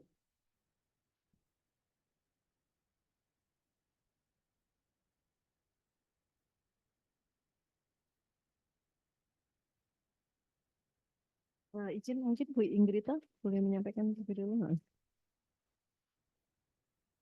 Baik, makasih Bu. Iya, memang RA sama sekali nggak terlupakan. Coba terucapnya TK saja, tapi sebenarnya ini RA disebut-sebut terus oleh Ibu Wakil Kepala Dinas dan juga Kabid P2P. Dan memang dulu ketika Bian pun, kalau kita menarik saat Bian, RA tuh kami libatkan juga. Dan kami paham ini adalah potensi ceruk besar, salah satu kantong yang juga besar RA ini. Makanya kami paham sekolah berbasis keagamaan, baik Islam, Kristen atau apapun itu merupakan suatu kantong di mana ada anak-anak kita di situ dan memang itu merupakan sasaran dari PIN polio. Dan kami berterima kasih sekali atas izinnya Bu. Kami memang masih menyusun untuk pada tingkat provinsi surat permohonan dukungan kepada masing-masing lintas sektor baik dari Kanwil Kemenak ataupun RA. Yang memang sebenarnya sudah kami undang secara online tanggal 19 Juni lalu, tapi untuk formalnya bersuratnya ini kami masih proses tanda tangan izin. Dan mengenai tadi leaflet ataupun media sosialisasi, ini sebenarnya sudah kami sampaikan via online Google Drive kepada para pelaksana. Nanti mungkin bisa koordinasi, kalaupun untuk ya media cetaknya nanti langkah yang sekarang bisa dilaksanakan oleh Bapak Ibu dari Kanwil Kemenak ataupun dari RA itu langsung bisa koordinasi kepada pelaksana kesehatan di tingkat wilayah masing-masing.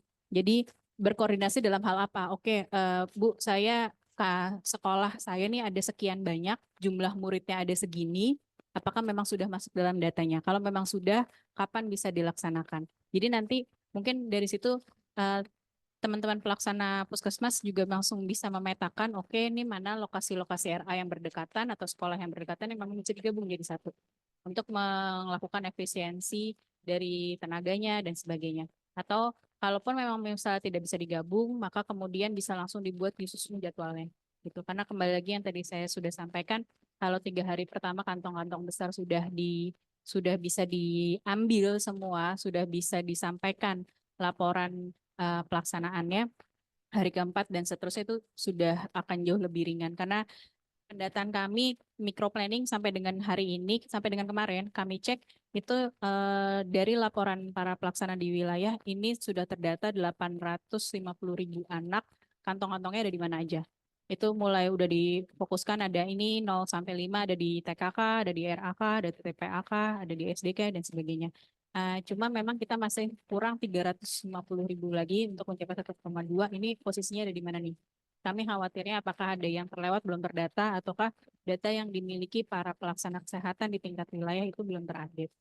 Jadi mohon sekali Bapak Ibu yang ada di sini bisa mungkin setelah dari pertemuan ini bisa langsung berkoordinasi dengan para pemangku kesehatan, para pelaksana kesehatan yang ada di wilayahnya masing-masing untuk bersama-sama menyusun micro planning ibaratnya strategi pelaksanaan. Karena nanti Senin kami mengundang para kepala suku dinas kesehatan, kami akan mengevaluasi micro planningnya seperti apa gitu. Jadi lintas sektor itu kami sangat peran penting sekali dalam pelaksana kesehatan ini menyusun perencanaan kerja pelaksanaan PIN polio ini. Mungkin sedikit menambahkan ya Bu. Ya memang kita Bu saat ini juga dengan PJ-PJ imunisasi di setiap puskesmas, mohon dukungan kepala puskesmas ya sudah melakukan identifikasi, sudah dan sedang melakukan identifikasi. Nanti monggo kalau yang RA itu mungkin bisa langsung koordinasi dengan puskesmas wilayah masing-masing ya Bu ya. Lebih enaknya ini saya punya murid ini nama-namanya karena takutnya udah masuk data atau belum gitu. Bisa jadi belum masuk data juga ya, bisa jadi belum masuk data juga nama-nama balitanya, karena sekarang kita tidak cukup nama, tidak cukup jumlah, harus ada nama identitasnya, NIK-nya. Nah, harus ada itu karena itu sudah menjadi syarat dari ASIK. Kalau nggak ada itunya Bu, nanti nggak bisa diinput ke ASIK. Jadi nanti akan ada selisih vaksin yang dikeluarkan dengan vaksin yang terpakai. Khawatirnya seperti itu. Nanti terus pas pemeriksaan BPK atau apa gitu kan kita jadi melaporkan selisihnya jadi pusing juga ya kalau hanya masalah jumlah. Jadi sekarang harus jelas yang mau data diberikan itu harus by name, by address, sama NIK. Harus ada seperti itu. Ya Bu. Kalau nggak ada NIK ya nomor kartu keluarga mungkin atau apa ya, tanggal lahir gitu ya. Kan kita jadi bisa gitu. Ya, makasih.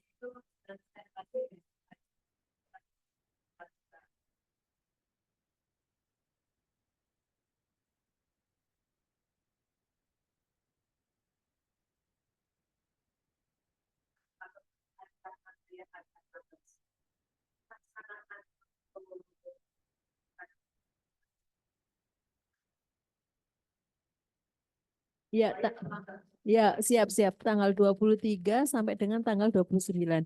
Mungkin Bapak Ibu sekalian mumpung di sini juga ini kita juga mau minta tolong di-follow IG Sudinkes Jakarta Utara, Dr. Ayu boleh ditampilkan. Nah, soalnya informasi-informasi seputar Pinpolia juga akan kita sampaikan di situ. Mungkin dalam ini juga minta tolong izin ya Diskominfotik supaya menyampaikan info ini di IG-nya Jakarta Utara ya Pak ya. Biar ini terinformasikan karena memang sekali lagi karena banyak sekali hoax ya Dok, Bu Heta, Dokter Ingrita untuk vaksin gitu kita khawatirnya Pinpolio ini juga akan muncul hoax-hoax ya kan? Hoax yang paling sadis kalau saya mau iniin adalah apa namanya imunisasi itu membuat kita jadi bermutasi. Ya kan? Imunisasi membuat orang jadi bermutasi. Jadi nanti itu akan melemahkan generasi, melemahkan kita. Memang tujuannya untuk melemahkan, bukan untuk menguatkan, membuat kita mutasi dan bahkan juga untuk menandai. Jadi kita bisa dilacak kemana-mana. Katanya begitu. Padahal HP kita ya Bu ya, yang membuat kita bisa dilacak di mana-mana itu HP kita. Kalau nggak mau ya jangan pakai HP ya, kayak gitu kan. Jadi nggak bisa dilacak. Jadi itu kadang-kadang hoax-hoax itu agak-agak ngeri-ngeri ya kalau di dalam TikTok seperti itu. Ini mohon juga ke para kader, ibu-ibu yang suka main TikTok ya. Ada kan Ibu ya? Ibu-ibu yang suka main TikTok, mungkin boleh juga Bu membuat TikTok yang kreatif terkait dengan imunisasi.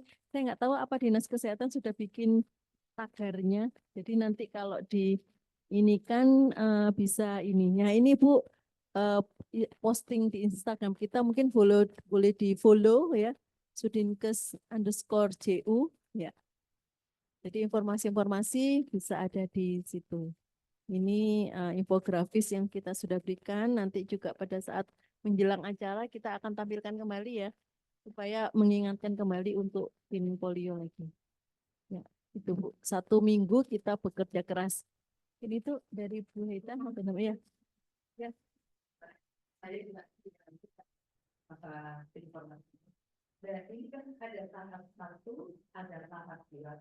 Tapi anak ini untuk mendapatkan imunisasi dengan 1 kali saja. Harus 2 kali. Berarti di tahap 1 itu pas tanggal yang tadi disampaikan, dia tidak pasang 2 bulan. Setelah mendapatkan yang sekali itu harus untuk tahapan kedua juga. Betul. Wajib Bu, wajib. Ya, nanti nggak efektif vaksinnya, iya. Jadi harus 2 Bu. Jadi memang dari awal orang tuanya juga harus diinfokan ya bahwa memang ini tidak hanya 1 tahap, tapi 2 tahap. Memang ini pekerjaan yang mungkin dalam 1-2 bulan ini akan membuat kita ketambahan kerja karena bisa jadi Sabtu Minggu juga kerja. Jadi mohon bantuan sekali kepada para organisasi profesi Pak. Kita butuh ratusan nakes, tadi dihitung ada 208 nakes. Saya nggak yakin teman-teman puskesmas kita juga bisa mengcover itu semuanya, ya kan?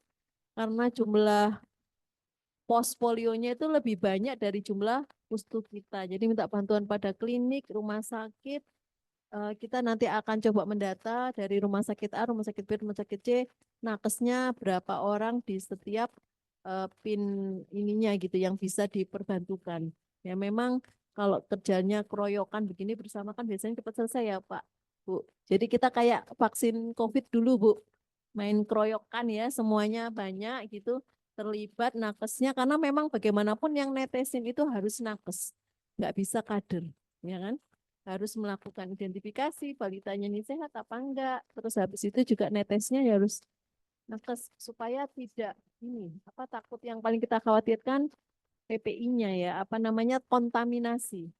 Kontaminasi. Jadi memang perlakuan terhadap vaksin itu juga harus hati-hati sekali, pembersihannya sarung tangan langsung ganti seperti itu supaya tidak terkontaminasi balita-balita yang berikutnya. Nah, ini minta tolong juga ke Puskesmas juga untuk apa namanya? Ini kan sumber dayanya ya, apa logistiknya, sarung tangan, apa namanya? Ini hand sanitizer, iya.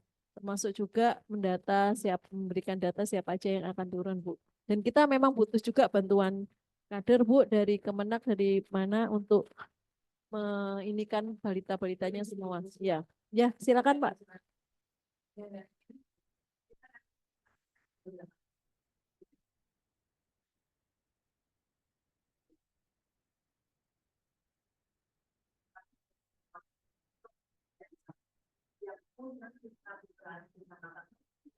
Agar ini semuanya nanti kita sambungkan nanti itu jadi takutnya salah persepsi atau bagaimana kalau dari dinas kesehatan terkait itu menyampaikan paling tidak ya di pekan Indonesia atau kesehatan itu kemudian dari mitra gitu loh yang pastinya dari SD dari LP juga dari LA juga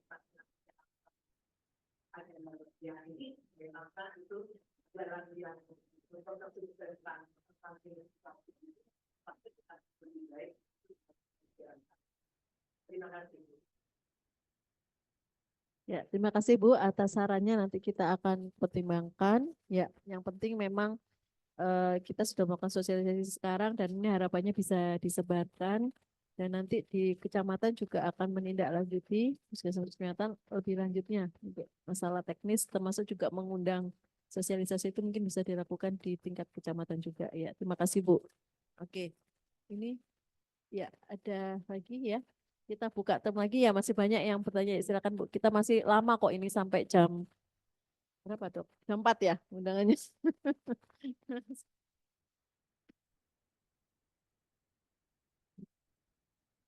Terima kasih. Perkenalkan saya Rahmi Huta Barat dari Fakultas Farmasi Universitas 17 Agustus 1945 Jakarta. Nah, di sini kalau saya lihat peran yang diberikan untuk lembaga pendidikan kesehatan ini memberi dukungan tenaga pencatatan pada aplikasi ASIK.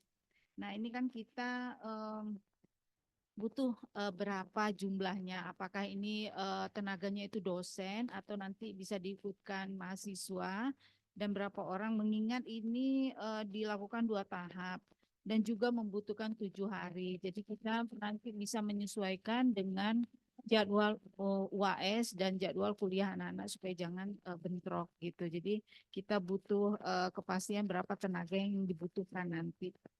Kemudian terkait nanti kita juga sebenarnya membutuhkan SKP, Abdi Mas, apalagi untuk dosen gitu. Nah, ini dari mana kita bisa dapatkan nanti ini? Nah, kemudian yang kedua melakukan koordinasi dengan puskesmas. Nah, kita kan ini belum tahu dan belum kenal. Nanti koordinasinya bagaimana? Apakah nanti WA yang saya berikan di depan tadi itu ditambahkan ke grup WA? Atau bagaimana gitu, karena kan kita memang tidak kenal ya dengan puskesmas mana. Nah, nanti kita berapa orang yang dibutuhkan di berapa pos-pos gitu, tempatnya juga kita perlu tahu. Teknisnya ini bagaimana nanti. Terima kasih. Ya Ibu, terima kasih banyak. Saya senang sekali ini dari Fakultas Farmasi Universitas 17 Agustus bersedia hadir mendukung acara Pinpolio ini. Karena memang sekarang berbeda dengan yang sebelumnya ya Bapak Ibu. Kalau dulu kita mungkin melaporkan jumlah saja itu gampang, tapi sekarang harus masuk ASIK dan harus masuk hari itu juga. Kalau itu tidak masuk, maka itu kita tidak dihitung ya. Jadi jatuhnya nanti kita masih dianggap rendah terus. Kalau misalnya tidak bisa itu, makanya kita butuh bantuan tenaga. Mungkin boleh disampaikan slide yang tadi, Dr. Ayu, yang terkait dengan jumlah. Heeh. Di paparan saya tadi ada, di buku ini juga ada ya. Oh, di sini nggak ada, Ding. Ya.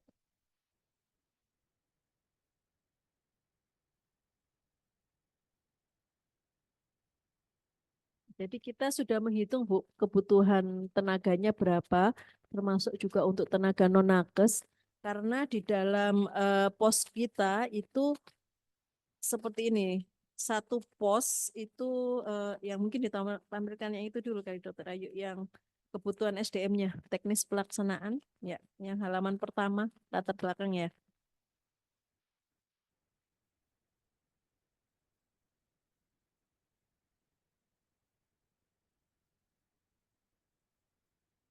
Ya itu. Ya, mungkin itu Bu bisa dilihat bahwa ini waktu pelaksanaannya putaran 1 23 sampai 29 Juli, putaran 2 6 sampai 12 Agustus. Kemudian kebutuhan SDM setiap satu pos pelayanan itu 1 nakes, 3 orang non nakes. Dan itu tadi saya bilang pencatatannya melalui ASIK dilakukan secara real time. Berarti di meja tersebut harusnya ada gadgetnya yang gampang gitu ya. Kalau pakai HP gampang nggak?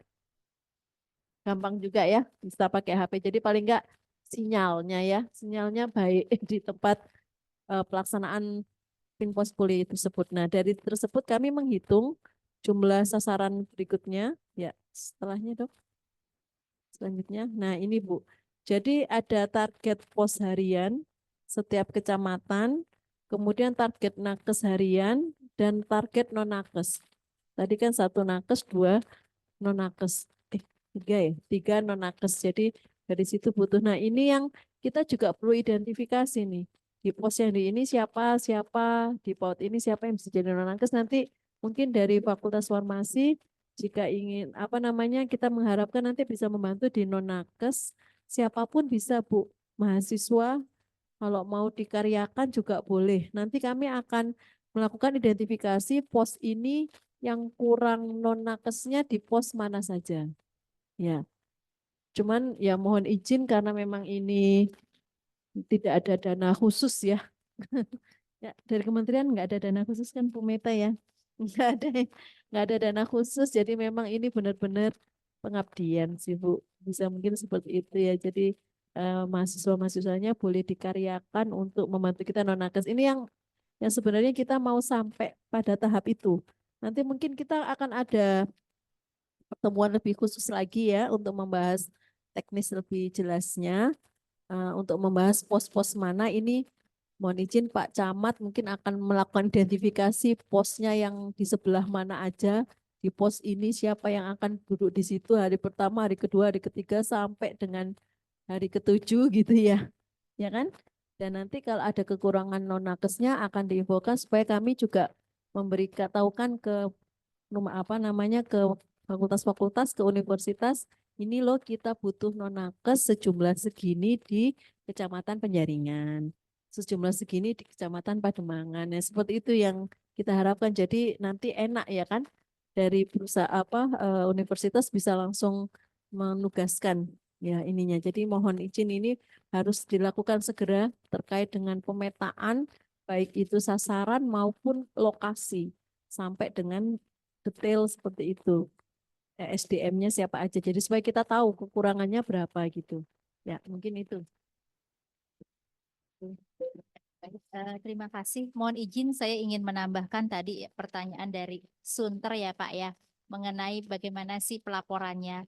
Kita tadi juga sudah disinggung untuk ASIK, aplikasi Sehat Indonesiaku. Jadi sama seperti imunisasi rutin, bahwa untuk Pekan Imunisasi Nasional Polio ini juga anak-anak nanti terregister di dalam aplikasi Sehat Indonesiaku sehingga bisa di tracking begitu status imunisasinya dan petugas kesehatan juga bisa melihat secara langsung secara online begitu dan real time.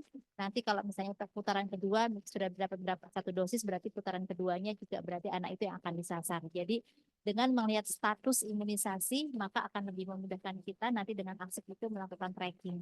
Kemudian juga Bapak Ibu khawatir kalau misalnya oh sebenarnya bukan kelurahan saya atau bukan dari Jakarta Utara seperti itu. Dan sama seperti waktu kita pengalaman vaksinasi COVID ya Pak ya, bahwa data ini nanti kita bisa tarik datanya begitu berdasarkan pelayanan Pervaskes dan juga berdasarkan wilayah. Bisa jadi dia misalnya orang Bekasi atau orang Depok atau orang karena Jakarta ini banyak pendatangnya. Bisa di tracking ini sebenarnya warga kita atau bukan itu juga bisa lihat dari aplikasi asing. Jadi berdasarkan fasilitas pelayanan kesehatan, oh Vaskes ini sudah 1.000, sudah 2.000 gitu, itu juga bisa. Dan kita juga ada aplikasi namanya ONA untuk memasukkan data pelaporan yang secara absolut berdasarkan angka. Jadi untuk ASIK ini sangat penting sekali Bapak Ibu kalau nanti anaknya sudah terregistrasi di situ by name by address untuk memudahkan bisa dapat kalau nanti perlu sertifikat imunisasi ya kalau untuk imunisasi rutin begitu itu juga bisa dilihat status imunisasinya di dalam aplikasi ASIK sama seperti kita waktu vaksinasi COVID. Kemudian tadi untuk dari Fakultas Farmasi yang luar biasa untuk bisa membantu juga untuk pelayanan ini karena memang untuk manajemen vaksin juga diperlukan ya karena kita ada aplikasi namanya Sistem Manajemen Informasi Elektronik itu untuk memasukkan pencatatan dan pelaporan untuk vaksin dan logistik ya. Karena vaksin NOPV2 ini sama seperti vaksin lain ya, begitu memang seperti bayi begitu, kita manajemen penyimpanannya juga harus sesuai 2-8, kemudian juga ketika dibawa dari puskesmas ke pos pelayanan imunisasi atau posyandu itu juga harus dicatat kalau bawanya 10 vial, maka kembali 10 vial dan vial yang sudah terpakai itu juga harus disimpan di dalam plastik clip, kemudian nanti manajemennya juga harus dimasukkan di dalam limbah medis dan dikumpulkan di TPS LB3. Itu juga memang sangat detail sekali tentunya nanti akan ada pertemuan yang lebih detail lagi kalau ketika membahas dengan teman-teman tim kesehatan untuk terkait manajemen vaksin dan logistiknya. Terima kasih Ibu. Ya, terima kasih banyak Bapak Ibu Bu Heta, Bu Meta atas penjelasan lebih detailnya ya. Ya, ini ada yang mau bertanya lagi. Tadi saya lihat di pertanyaan di Zoom dari audiens ada yang bertanya tadi. Yang pertama terkait dan memberikan masukan yang soal aplikasinya ya tadi sudah disampaikan ada ASIK, ada ONA. Itu nanti bisa ini kan di setiap puskesmas atau mau ditanyakan gimana bentuk ASIK ya. Terus juga ya dari ini kita bersyukur banget nih di dalam Zoom kita ini ada 459 orang ya. Ya luar biasa. Ditepuk tangan dulu dong Bapak Ibu ya biar tambah semangat. Kita benar-benar bersyukur ya Bu ya dengan pandemi juga enggak ya?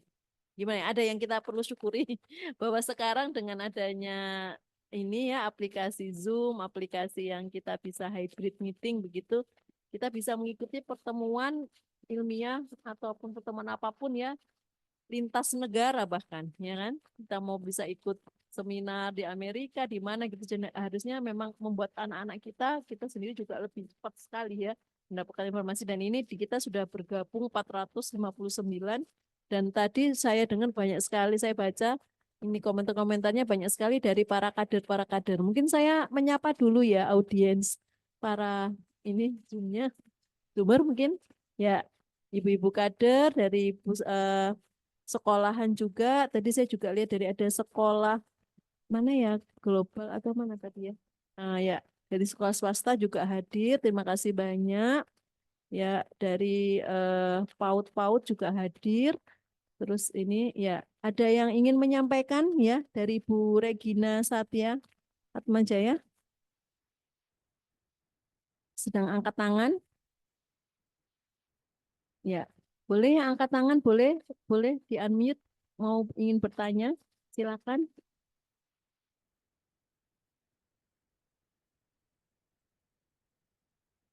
Oh, ini suaranya banyak yang ngomong agak nggak putus-putus ya, Bapak Ibu sekalian. Kurang dekat ya sama mikrofon. Ya, boleh dibantu silakan yang ingin bertanya, Bu Dewi Mulyana. Bu Dewi Mulyana. Ya, ini maaf, selamat siang. Oh ya, Saya Bu Dr. Regina. Regina Selamat dari siang. Atma Jaya. Ya, ini kebetulan ini saya juga dapat pemberitahuannya dari dekan kami ya. Ini dekan Fakultas Kedokteran. Kebetulan Dr. Felis juga kan bagian kesehatan masyarakat ya, beliau. Ini juga saya dari Kesmas dan kita memang sudah kerjasama ya dengan Sudin Jakarta Utara. Silakan aja kalau butuh bantuan. Yang penting ada suratnya Bu ke kami. Misalnya minta bantuannya apa gitu. Apa kami mau disuruh ke SD mana gitu ya atau ke TK mana gitu ya, butuh berapa dokter gitu ya, atau di mahasiswa juga kan banyak ya di sini ya.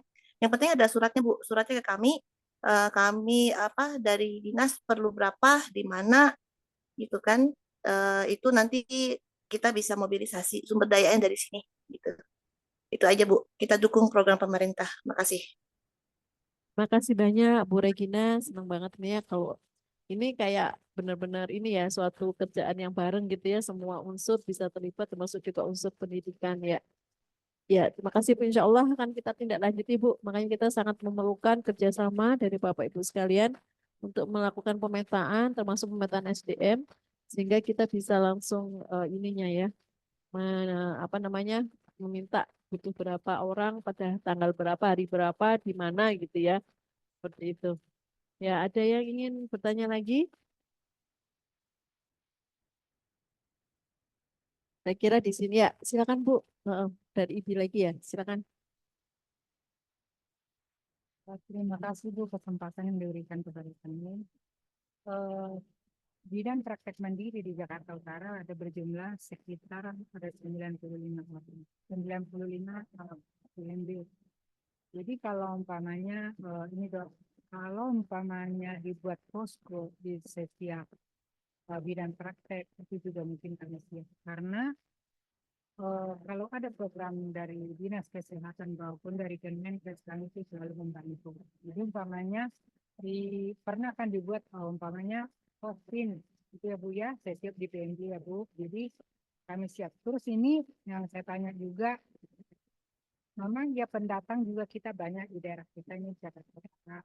Jadi nggak bisa dipungkiri Bu. Contohnya kadang-kadang si ibu ini nggak bawa KTP. Jadi apakah nantinya itu nyusul bisa KTP apa gimana Bu? Jadi ini kami kadang-kadang itu kendala juga buat kami sendiri. Contohnya banyak orang pendatang juga ya Bu. Nah bisa KTP daerah juga berlaku ya Bu ya?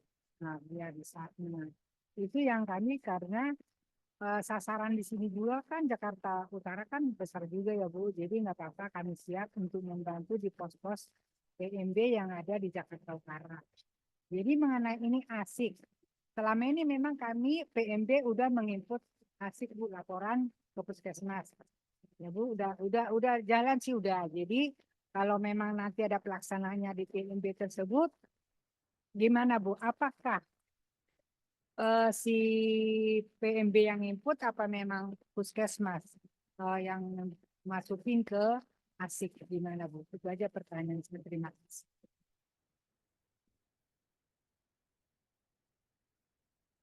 Terima kasih Bu atas pertanyaannya ya. Saya ucapkan terima kasih banyak untuk kontribusi dari BPM. Mungkin Dokter Ingrita boleh membantu terkait dengan ASIK. Kalau yang lintas wilayah atau yang nggak punya NIK, bagaimana Dok kira-kira? Nggak bawa KTP gitu ya, nggak ada, nggak lupa NIK-nya gitu misalnya. Ya, makasih Dok Ika. Jadi perbaharuan bahwa memang sekarang sistem pencatatan dan pelaporan data individu yang memakai aplikasi Kesehatan Indonesia-Ko ini sudah terintegrasi dengan data 200 juta penduduk Indonesia yang didasarkan dari data kesehatan. Jadi kan seluruh Indonesia nih semua fasilitas kesehatannya itu kan sudah kayak harus satu pintu, harus menyampaikan, melaporkan data rekam medisnya mereka kepada Kementerian Kesehatan. Nah, didasarkan dari data-data tersebut, itu bisa kayak di crossover, di layover gitu. Jadi intinya ketika misalnya nggak bawa tapi namanya lengkap jelas dengan tanggal lahir itu dia akan sudah ada data sasarannya sendiri. Kecuali mungkin yang bayi baru lahir ataupun apa kayak gitu. Tapi intinya adalah kalaupun memang ketika kedua dicari dalam data sasaran di aplikasi tersebut tidak ada, maka bisa ada fitur checklist NIK tidak diketahui. Itu jangan khawatir akan tetap nanti masih bisa terbaca karena sistem dari pusat datanya Kementerian Kesehatan sendiri juga sudah memitigasi, sudah memperkirakan akan ada kejadian-kejadian tersebut di lapangan. Jadi mereka nanti akan di crossover entah dengan data NIK ibunya, makanya data sasaran tuh diminta tidak hanya data NIK anak tapi juga ibu. Jadi nanti kalau misalnya anak yang nggak lengkap bisa di cross dengan data ibunya gitu. Itu sih Bu.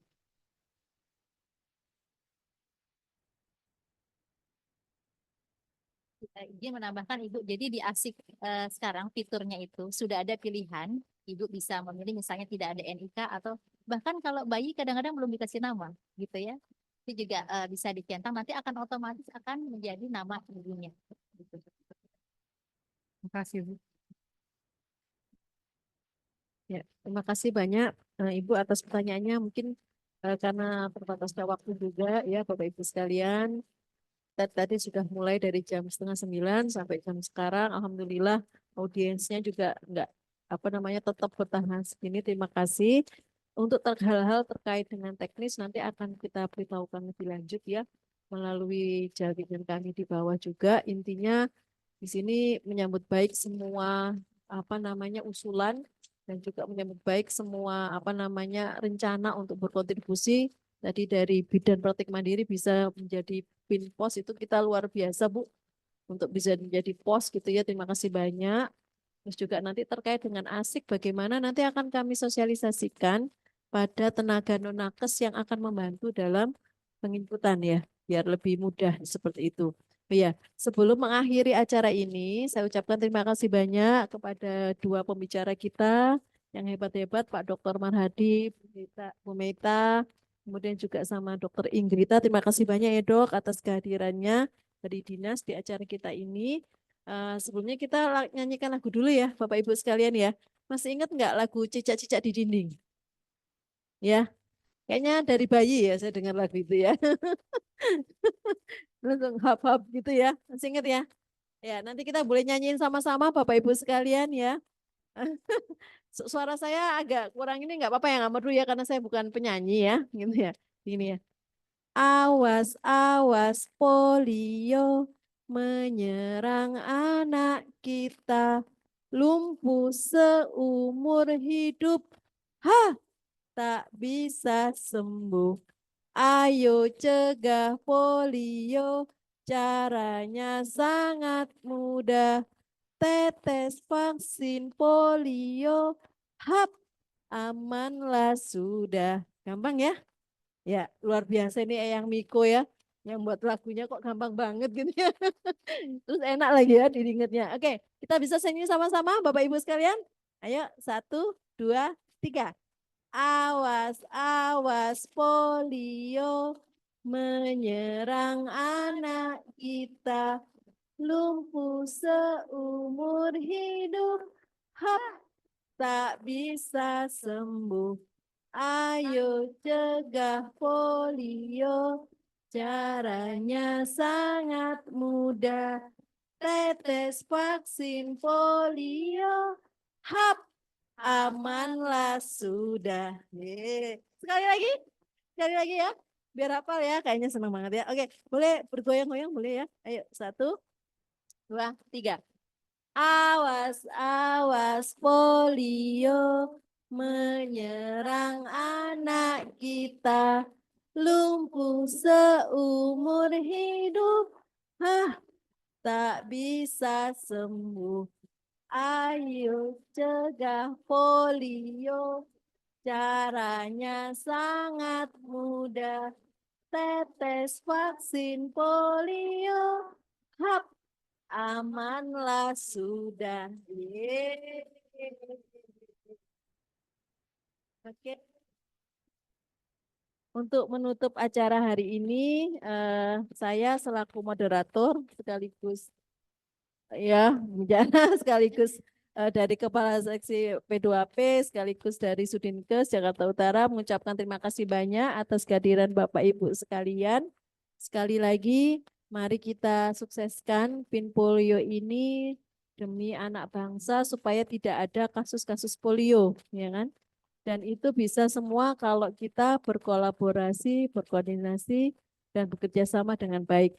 Saya selaku moderator mohon maaf yang sebesar-besarnya kalau dalam memimpin acara, memandu acara ada kekurangan dan kesalahan. Sekali lagi saya ucapkan terima kasih banyak buat dua pembicara supaya nggak kapok-kapok ya Pak, berkali-kali dari kita undang. Terima kasih. Assalamualaikum warahmatullahi wabarakatuh.